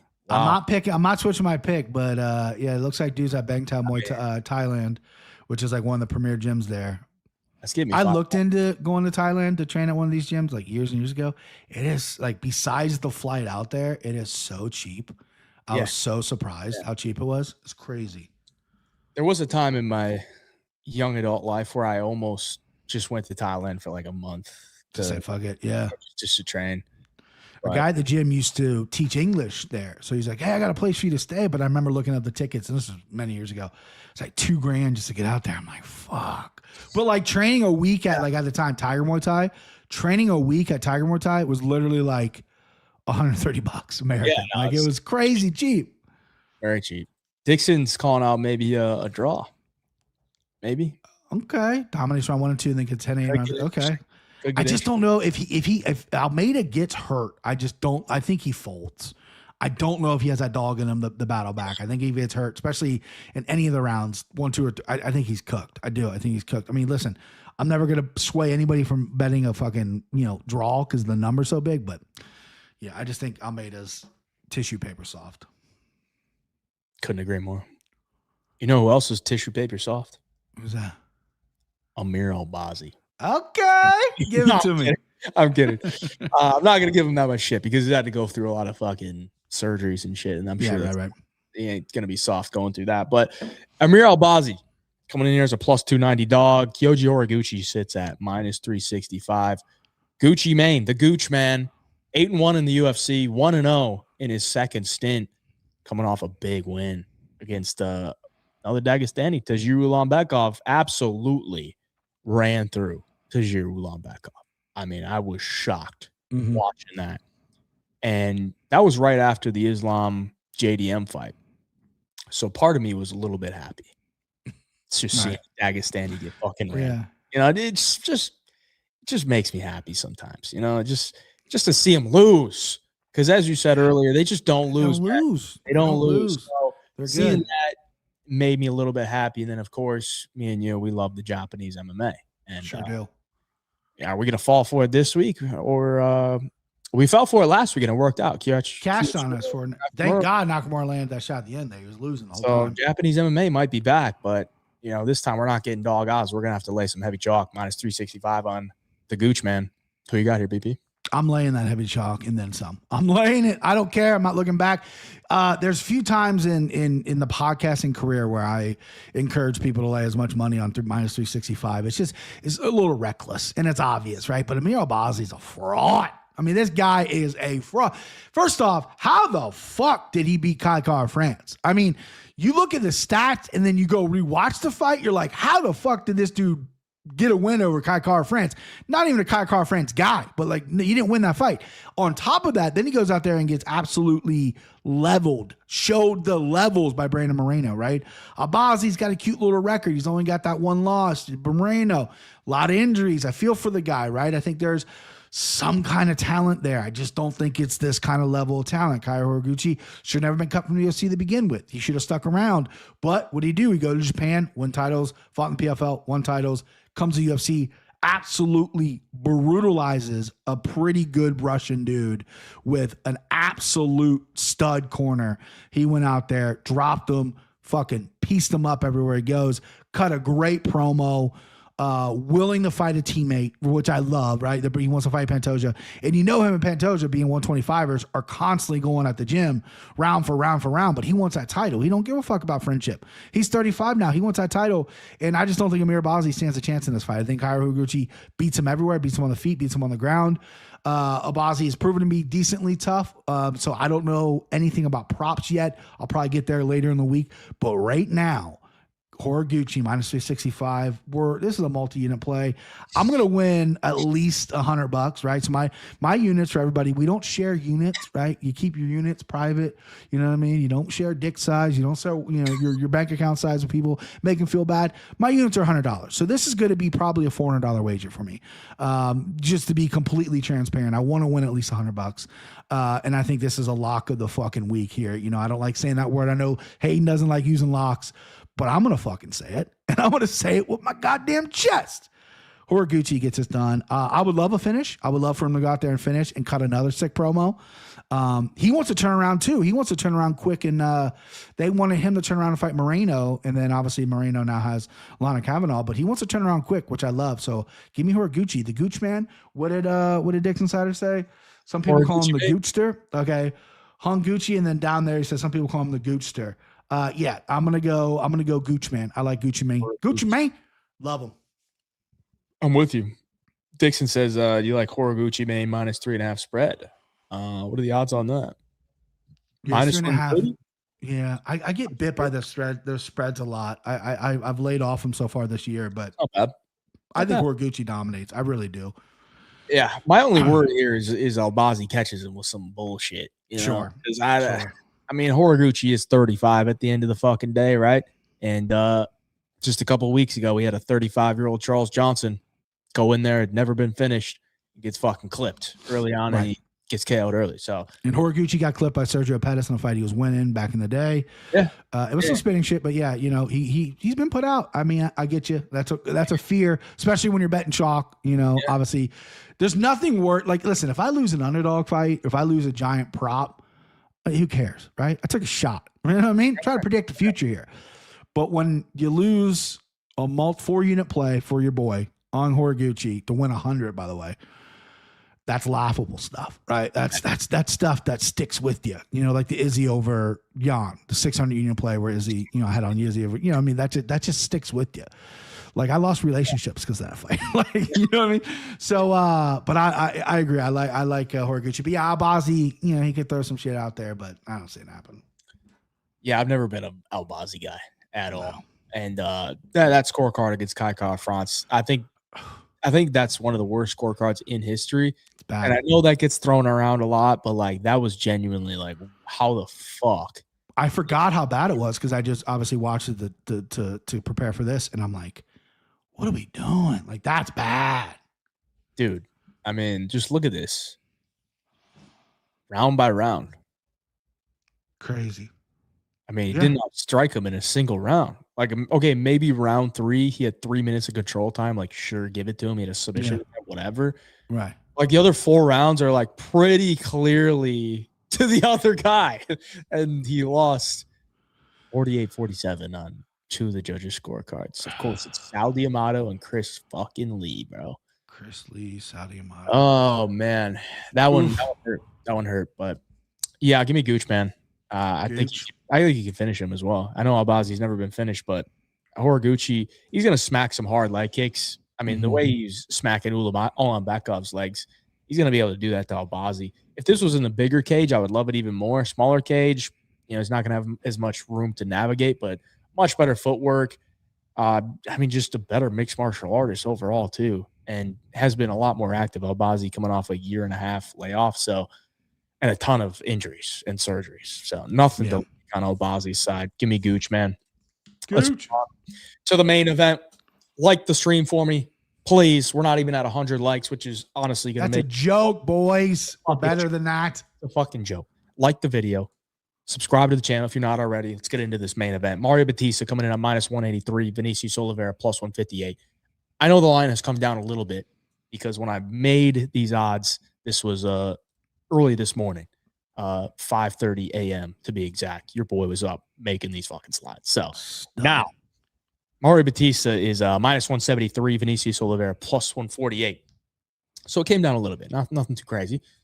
Mario Bautista coming off the loss to Umar Nurmagomedov. Vinicius Oliveira still undefeated in the UFC 4-0, coming off wins to Kyler Phillips, Saeed Nurmagomedov, Ricky Simone, and a flying knee round 3 KO to Bernardo Sopai. He's the dog here, BP. You taking the shot, or are you going with Super Mario Bautista? Yeah, so this is a really great fight because it's a really tough fight to break down. I mean, Oliveira has all the swag and momentum in the world. Like, he fights with his hands down, Every fight he's in is exciting, right? You know, he gets tired, but he doesn't. He lands takedowns. He'll get up from takedowns. It's a car crash when you fight this guy, and I love that. And Bautista's the exact opposite. Bautista's a little bit dry, right? A little bit boring. The Patchy Mix fight, he really stepped it up. He really ramped it up, landed like 100, well over 100 significant strikes. But, you know, the Aldo fight stays with people's minds. The Aldo fight, listen, you fight Jose Aldo, you're going to get booed no matter what for he's a legend. But the way you fight him, that's going to stick with people. And it wasn't, you know, he won the fight, but it wasn't the coming out party they wanted for him. You know, he's Arizona trained. He's absolutely shredded as well. This guy is fucking big. Oliveira is even bigger than he is. Oliveira's talking about he cuts like 50 pounds. Maybe he doesn't cut 50 pounds, but he starts his camp about 50 pounds heavier than 135. He's like 180, which is crazy. So we obviously watched the weigh-ins on that. And Oliveira obviously is a wild man, but the wild man tendencies lead me to believe I'm going to play the safer pick in Bautista. I think Bautista is very safe in there. I think his striking's good. I think it's basic. There's nothing flashy about it, while Oliveira is flashy. Bautista hasn't had a finish in a while. His last finish was over Guida Canetti, which, you know, okay. But, you know, he's fighting high-level guys, right? He's coming off a loss to Umar, and I thought he could have done a lot better in the Umar fight, you know, because Umar's a legit guy, but he froze for the first 2 rounds. And I think Bautista almost doubted himself. Like, do I need to be here? Right? Because there's moments where he could have done more and trusted himself, and he didn't. But listen, losing to Umar, there's nothing wrong with that. I think this kid is, again, I don't think he's like super exciting to watch. I think he's going to be a very tough out for a lot of people, and I think Oliveira is going to run into him here. It's going to be tough. I think Oliveira could have moments, and I think the value on Oliveira is great, right? I know my boy Mitch Zuck's going to take Oliveira, and that's his guy. I'm going to go Bautista. I'm not super loving it, right? I'm obviously going to bet on some main events, so I'll take him. I like the numbers. Got a little lower, like you announced, Hayden. But yeah, give me Bautista. BP, I want to ask you a question, and I need a direct answer, okay? Yes. I don't need no fluff. Yes, I'm got it. I don't need any fluff. I don't need to, well, maybe this. I need a direct answer, all right? Got it. Who is Mario Bautista's best win? Jose Aldo.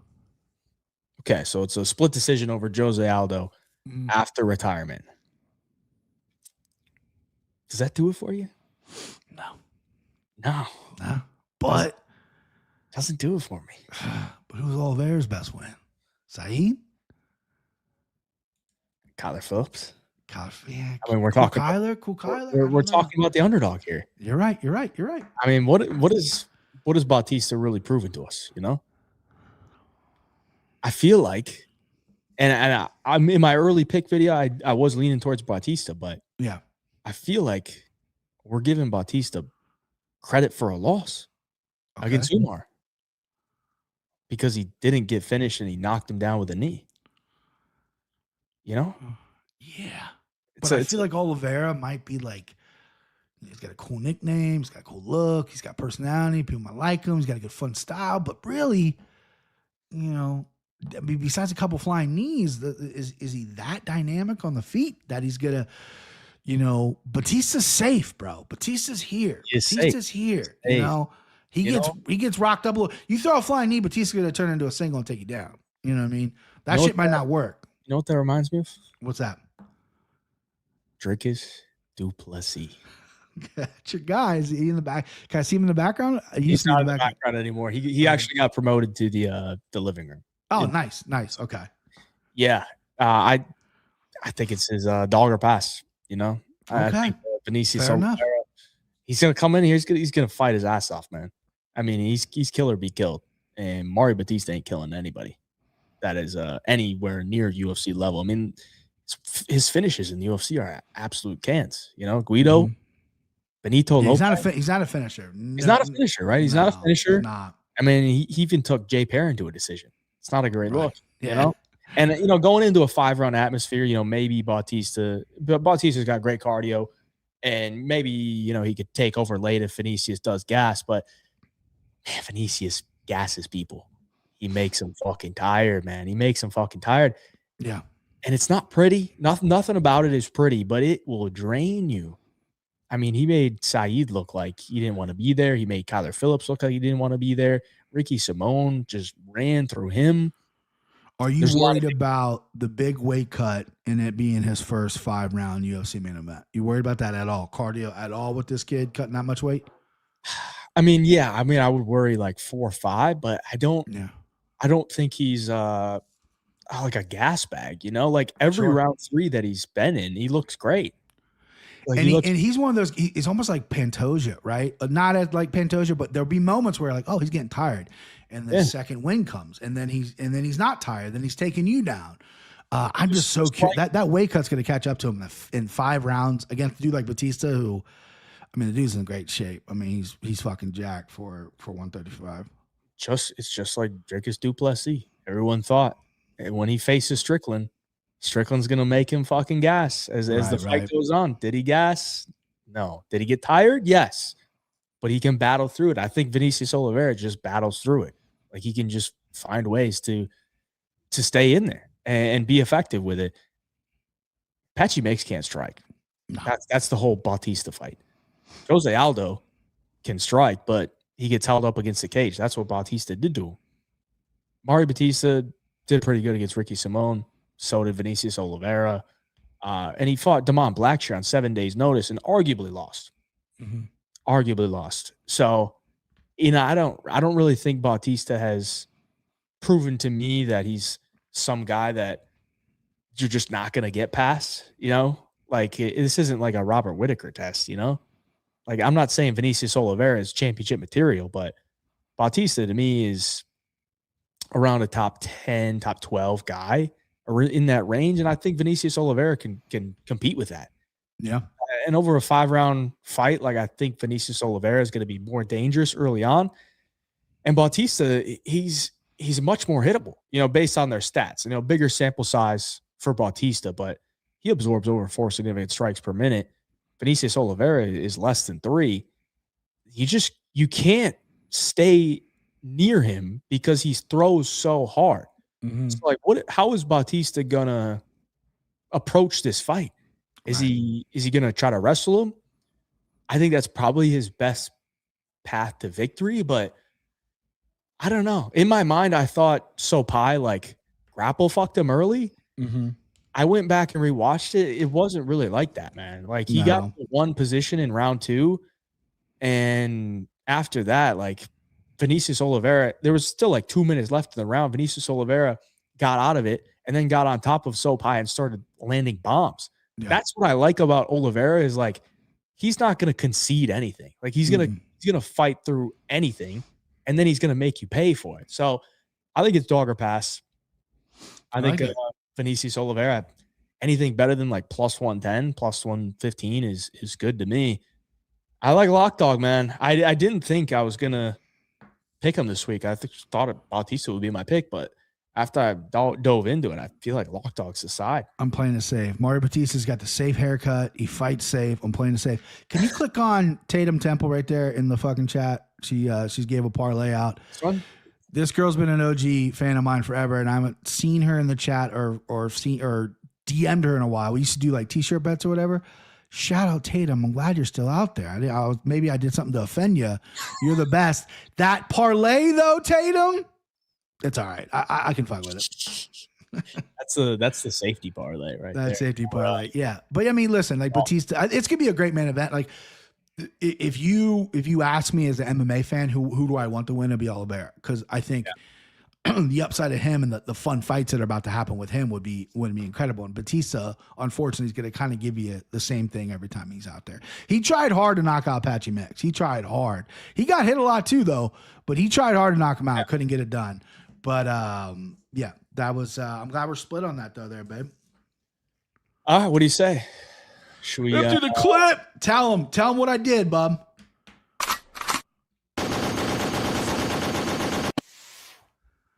Yeah, no, that's no. There you go. The chat probably went, what is this guy fucking crazy? Win a little prop before you, boys. Win a little proppy. This is the only bet I have in right now. Whenever I do like really midweek early bets, which I need to do more of, I don't know statistically what I am. I think it's like I'm at like 125% win rate or something like that. You have to check my math on that. However, under 1.5, Michelle Olszewski versus Marc-Andre Barrios. I think that's, I know it's chalky. It's minus 170. But when you're putting $400 on Horiguchi, you're going to put a couple hundred on this as well. You're going to have a decent night. You're going to have a nice little night with you. Minus 170 doesn't scare me at all. I think Michelle Olszewski is going to take him out probably the first round, clip him early. Yeah, that's it. That's all that needs to be said. But empty the fucking clip on those boys. I like it. Well, last week I went with a 20-year-old. That didn't work. So I gotta go with a little bit more experience. Okay. Yeah, get the old guys in there. Get the old guy in there. Cock it open. Empty the fucking clip. Yeah. Give me the fucking gooch, man. All right. He's coming for that title. I don't care if he ever gets a chance, but this is a very winnable matchup for him against Amir Albazi. Does he get the finish? I think he can, but minus 360 is like, I think it's good. I think it's good, man. I just don't see a world where he loses outside of getting bonked. But give me Kyoji. Empty the fucking clip, baby. Empty it, boys. Moving on. Three-punch parlay. Three-punch parlay. BP. It's going with Dustin Jacoby. I went old guy. I know Hayden kind of shit all over him. He's been in Australia. You know what I mean? He poked holes in it. He had me doubting myself for a second, but no, I think Jacoby, clean striking. I think he's going to get a decision here. I think, yeah. Decision win. We're hitting this week on the three-punch parlay, baby. We're hitting this week. I'm going with my girl. The stud. Ketlin Souza, the stud. Ketlin Souza. Fucking stud. I was going to bitch out and, just throw Kyoji in there. But sure. I said, that was my first pick as well. But I'm like, I want to give something a little less. Yeah. Gotta juice this up. Give me Ketlin Souza minus 150. And for the third leg, it's actually coming from Russ. 3PC Russ. Oh, 316. That's not bad. Plus 316. A little Austin 316? Just whipped your ass? Let's go, 3PC. Well, I'm against both of your guys' picks. So I know, right? Yeah, you're against us. But listen, play the fucking 3PC with the boys. Put a couple in it, and then just be happy. Were you a wrestling fan? You're probably too young to be a wrestling fan. Like, do you ever have a moment? I was a wrestling fan when I was a kid because MMA didn't exist. You talking like WWE? WWE, yeah. Were you ever a fan of that? How do they call it wrestling? It's not. It's wrestling. Weird, dude. Like my stepdad was like in love with it, so I grew up in the '90s. Hulk Hogan, all that shit, and then Austin 316 towards my later middle school years, and then I started seeing boobs a lot, and then like I really like girls, so then wrestling just went out the window. Wrestling just didn't exist anymore. And then my junior year, I found because Rich Franklin was my teacher at Oak Hills, so we started watching UFC because of him, and then I never looked back. I have never understood how people mention it. They say pro wrestling. Yeah, pro wrestling. It's entertainment now. They're sports entertainment. There was a guy who was a really diehard Annika Florian listener who followed me, and I sent out a tweet. I didn't understand how like grown men like wrestling or something like that, because there's like dudes crying in the crowd and shit, right? Like what you like. I don't care, right? I just made like a joke, and he was obsessed with it, and he DM'd me like, bro, not funny. Like wrestling got me through some hard times, and I'm like, dude, I'm sorry. I just, it's just not for me, But to each his own, brother. To each his own. Man, well, yeah, I was never in my life ever. Yeah, you're a little younger. I figured you probably passed the boom, but in the '90s when there was nothing, and you get like juiced up Hulk Hogan with skin like a hot dog, and you're like, what's this? Is this real? And my stepdad's like, yeah, kinda. And I'm like, okay. And then like they start bleeding. You're like, oh, it's gotta be real. But yeah, that was a quick phase for me. But yeah, I figured you're 26, so you probably didn't get it. Sicko parlay. Here we go. You like that? You like that? You like that? Oh shit, man! He's looking like a sicko, man. Look, why is there a purple thing on my wrist? I don't have bracelets. I don't ever wear bracelets. I love the purple thing on my wrist, dude. That's your mental hospital band. Yeah. Oh yeah, true. I'm in the hospital, so I'm sick out. Yeah. I love it. I love that. That's the best thing ever for me. My fucking double chins. Yeah, we got Wicklax by submission, bitch. Just bet it and leave it. Don't think about it. Kid's gonna get it done. Guillotine if you got an exotic book. We got Nico Price. Nico plus 210. Listen, he's gonna get it done against that fucking Ukrainian. Yeah, the Ukrainian Nikolai. He's got one UFC win. That dude ain't getting it done. And give me my third leg here. I actually forget what it is. Is this the leg I like the most though? Doncheko round one plus 150. Yeah, plus 30 to 1. Bob. 30 to 1. The odds are 10 to 1. I try to exceed that, and I didn't mean to go this high, but I was looking at the card. I'm like, yeah, bro, 30 to 1. Let's go. Doncheko round one.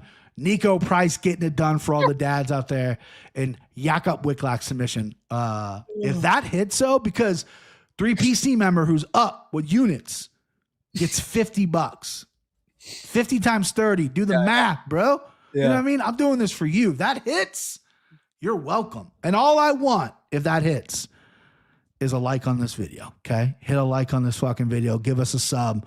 Let's fucking go, baby. BP, I'm gonna send this graphic to you. You gotta post it on your Instagram. Yeah, no problem. I love it. It's funny as shit. I shared the other one. I took a picture of the other one from last week, and I shared it with people. It's fucking amazing because people do AI and they look all hunky and they look beat, and I'm like looking like fucking. I kind of look like Slimer from Ghostbusters, just not green, right? Like a human version of Slimer. You eat cigarette butts for breakfast. Yeah, 100%, dude. I love the cigarette. It's like in my tooth. I don't even know what's going on. Dirty fingernails. Yeah, just the fucking dirt grit fingernails under there. I love it. Permanently engulfed in your teeth. Just chilling there. It's just there. Right. I can't get rid of it. It's just post it. You think you still look like a little person? No, this one I actually look like just like a fat, like fucking fat Slimer, essentially. Yeah, the other one I look like a little person. The other one I look very little. Right. Well, 30-1. Nico fucking Price. Out of all bets you could make, you got Nico Price in your sicko parlay. And we're all gonna be fucking watching that goddamn TV, watching Nico Price get it done, and people are gonna be like, "Son of a bitch did it." BP, that son of a bitch did it. Because Nico Price, I think, will be no, he'll be before. Donchek will be the final leg, but yeah. So prelim, little prelim sicko parlay. Yeah. All right. Well, I'm going. Let's see what you got with Kong Wang in the over 1.5 rounds. Okay. First leg. A little bit of a, tampon-ish type of first leg, but we got to, get one through the hoop. Sure. Through the hoop, and then we can move on to leg number 2, where we're going Ketlin Souza to win by finish. Ketlin Souza to win by finish, plus 480. Plus 480. Fuck what you heard. We call her a stud. The stud is going out there. Getting it done. Studs know how to finish. All right. They know 100%. How to fucking finish. They got hot chicks. They obviously finished their ladies. They know their way around. All right. Yeah. And then we're going Michal Olszejczyk in the under 1.5 minus Beautiful. Beautiful. A little pretty plus 1543. Again, the most profitable handicapper on the 3PC fight picks is going to get $50 on each of our sicko parlays. So that would mean if mine cashes, you're going to be cashing over $750. Yeah, over $750. And if BP's cash, you're going to be over $1,500. That's right. Yep. Just did the quick math right there. That's pretty nice, boys. For just picking fights on a website, getting $1,500. If your boy BP comes through, you know what I mean? That's what I like to do. I do this for you guys. I do it for you. Do you have the Underdog Log Sean Parlay out? Yes. The content popping? Yes, I do. I might make another one too. Gorgeous. We're off next week, by the way. So we're not going to, Hayden's going to put out content every day of the week, but no fights next week. So I don't know what I'm going to do without you, Hayden. Yeah. I'll have to do something. Get my hay jive in. BigJive MMA Show, baby. Let's go. We're over 2 hours in. Hit the like button for us before we hop out of here. Appreciate y'all for watching and tuning into the live chat. Shout out to everybody in the chat. Dixon, people don't know. That's an actual picture of Hayden from his. Yeah, people don't realize Hayden's he's the good Charlotte people, Benji and Joel Madden. They're actually triplets. Hayden's the third triplet. Yeah. People don't know that. Yeah. All right, boys. See you, boys. Chat, you're amazing. Everybody's amazing, by the way. I'm not going to say this every week, with the everything, but the comments on the other YouTube channel that I was a part of are very heartwarming. I've gotten so many DMs that are just unbelievable support, whatever. And I need to take all that support and put it in this show because we're just getting started, baby. I can't wait. Can't wait for this new chapter in our lives. Best show in the space. Look forward to it every week. Going to be sad we don't have one next week. Maybe we'll, chop it up. Figure something out. You'll figure something out. Yeah. But shout out to y'all. Till next time, BigJive MMA Show. We out. See you.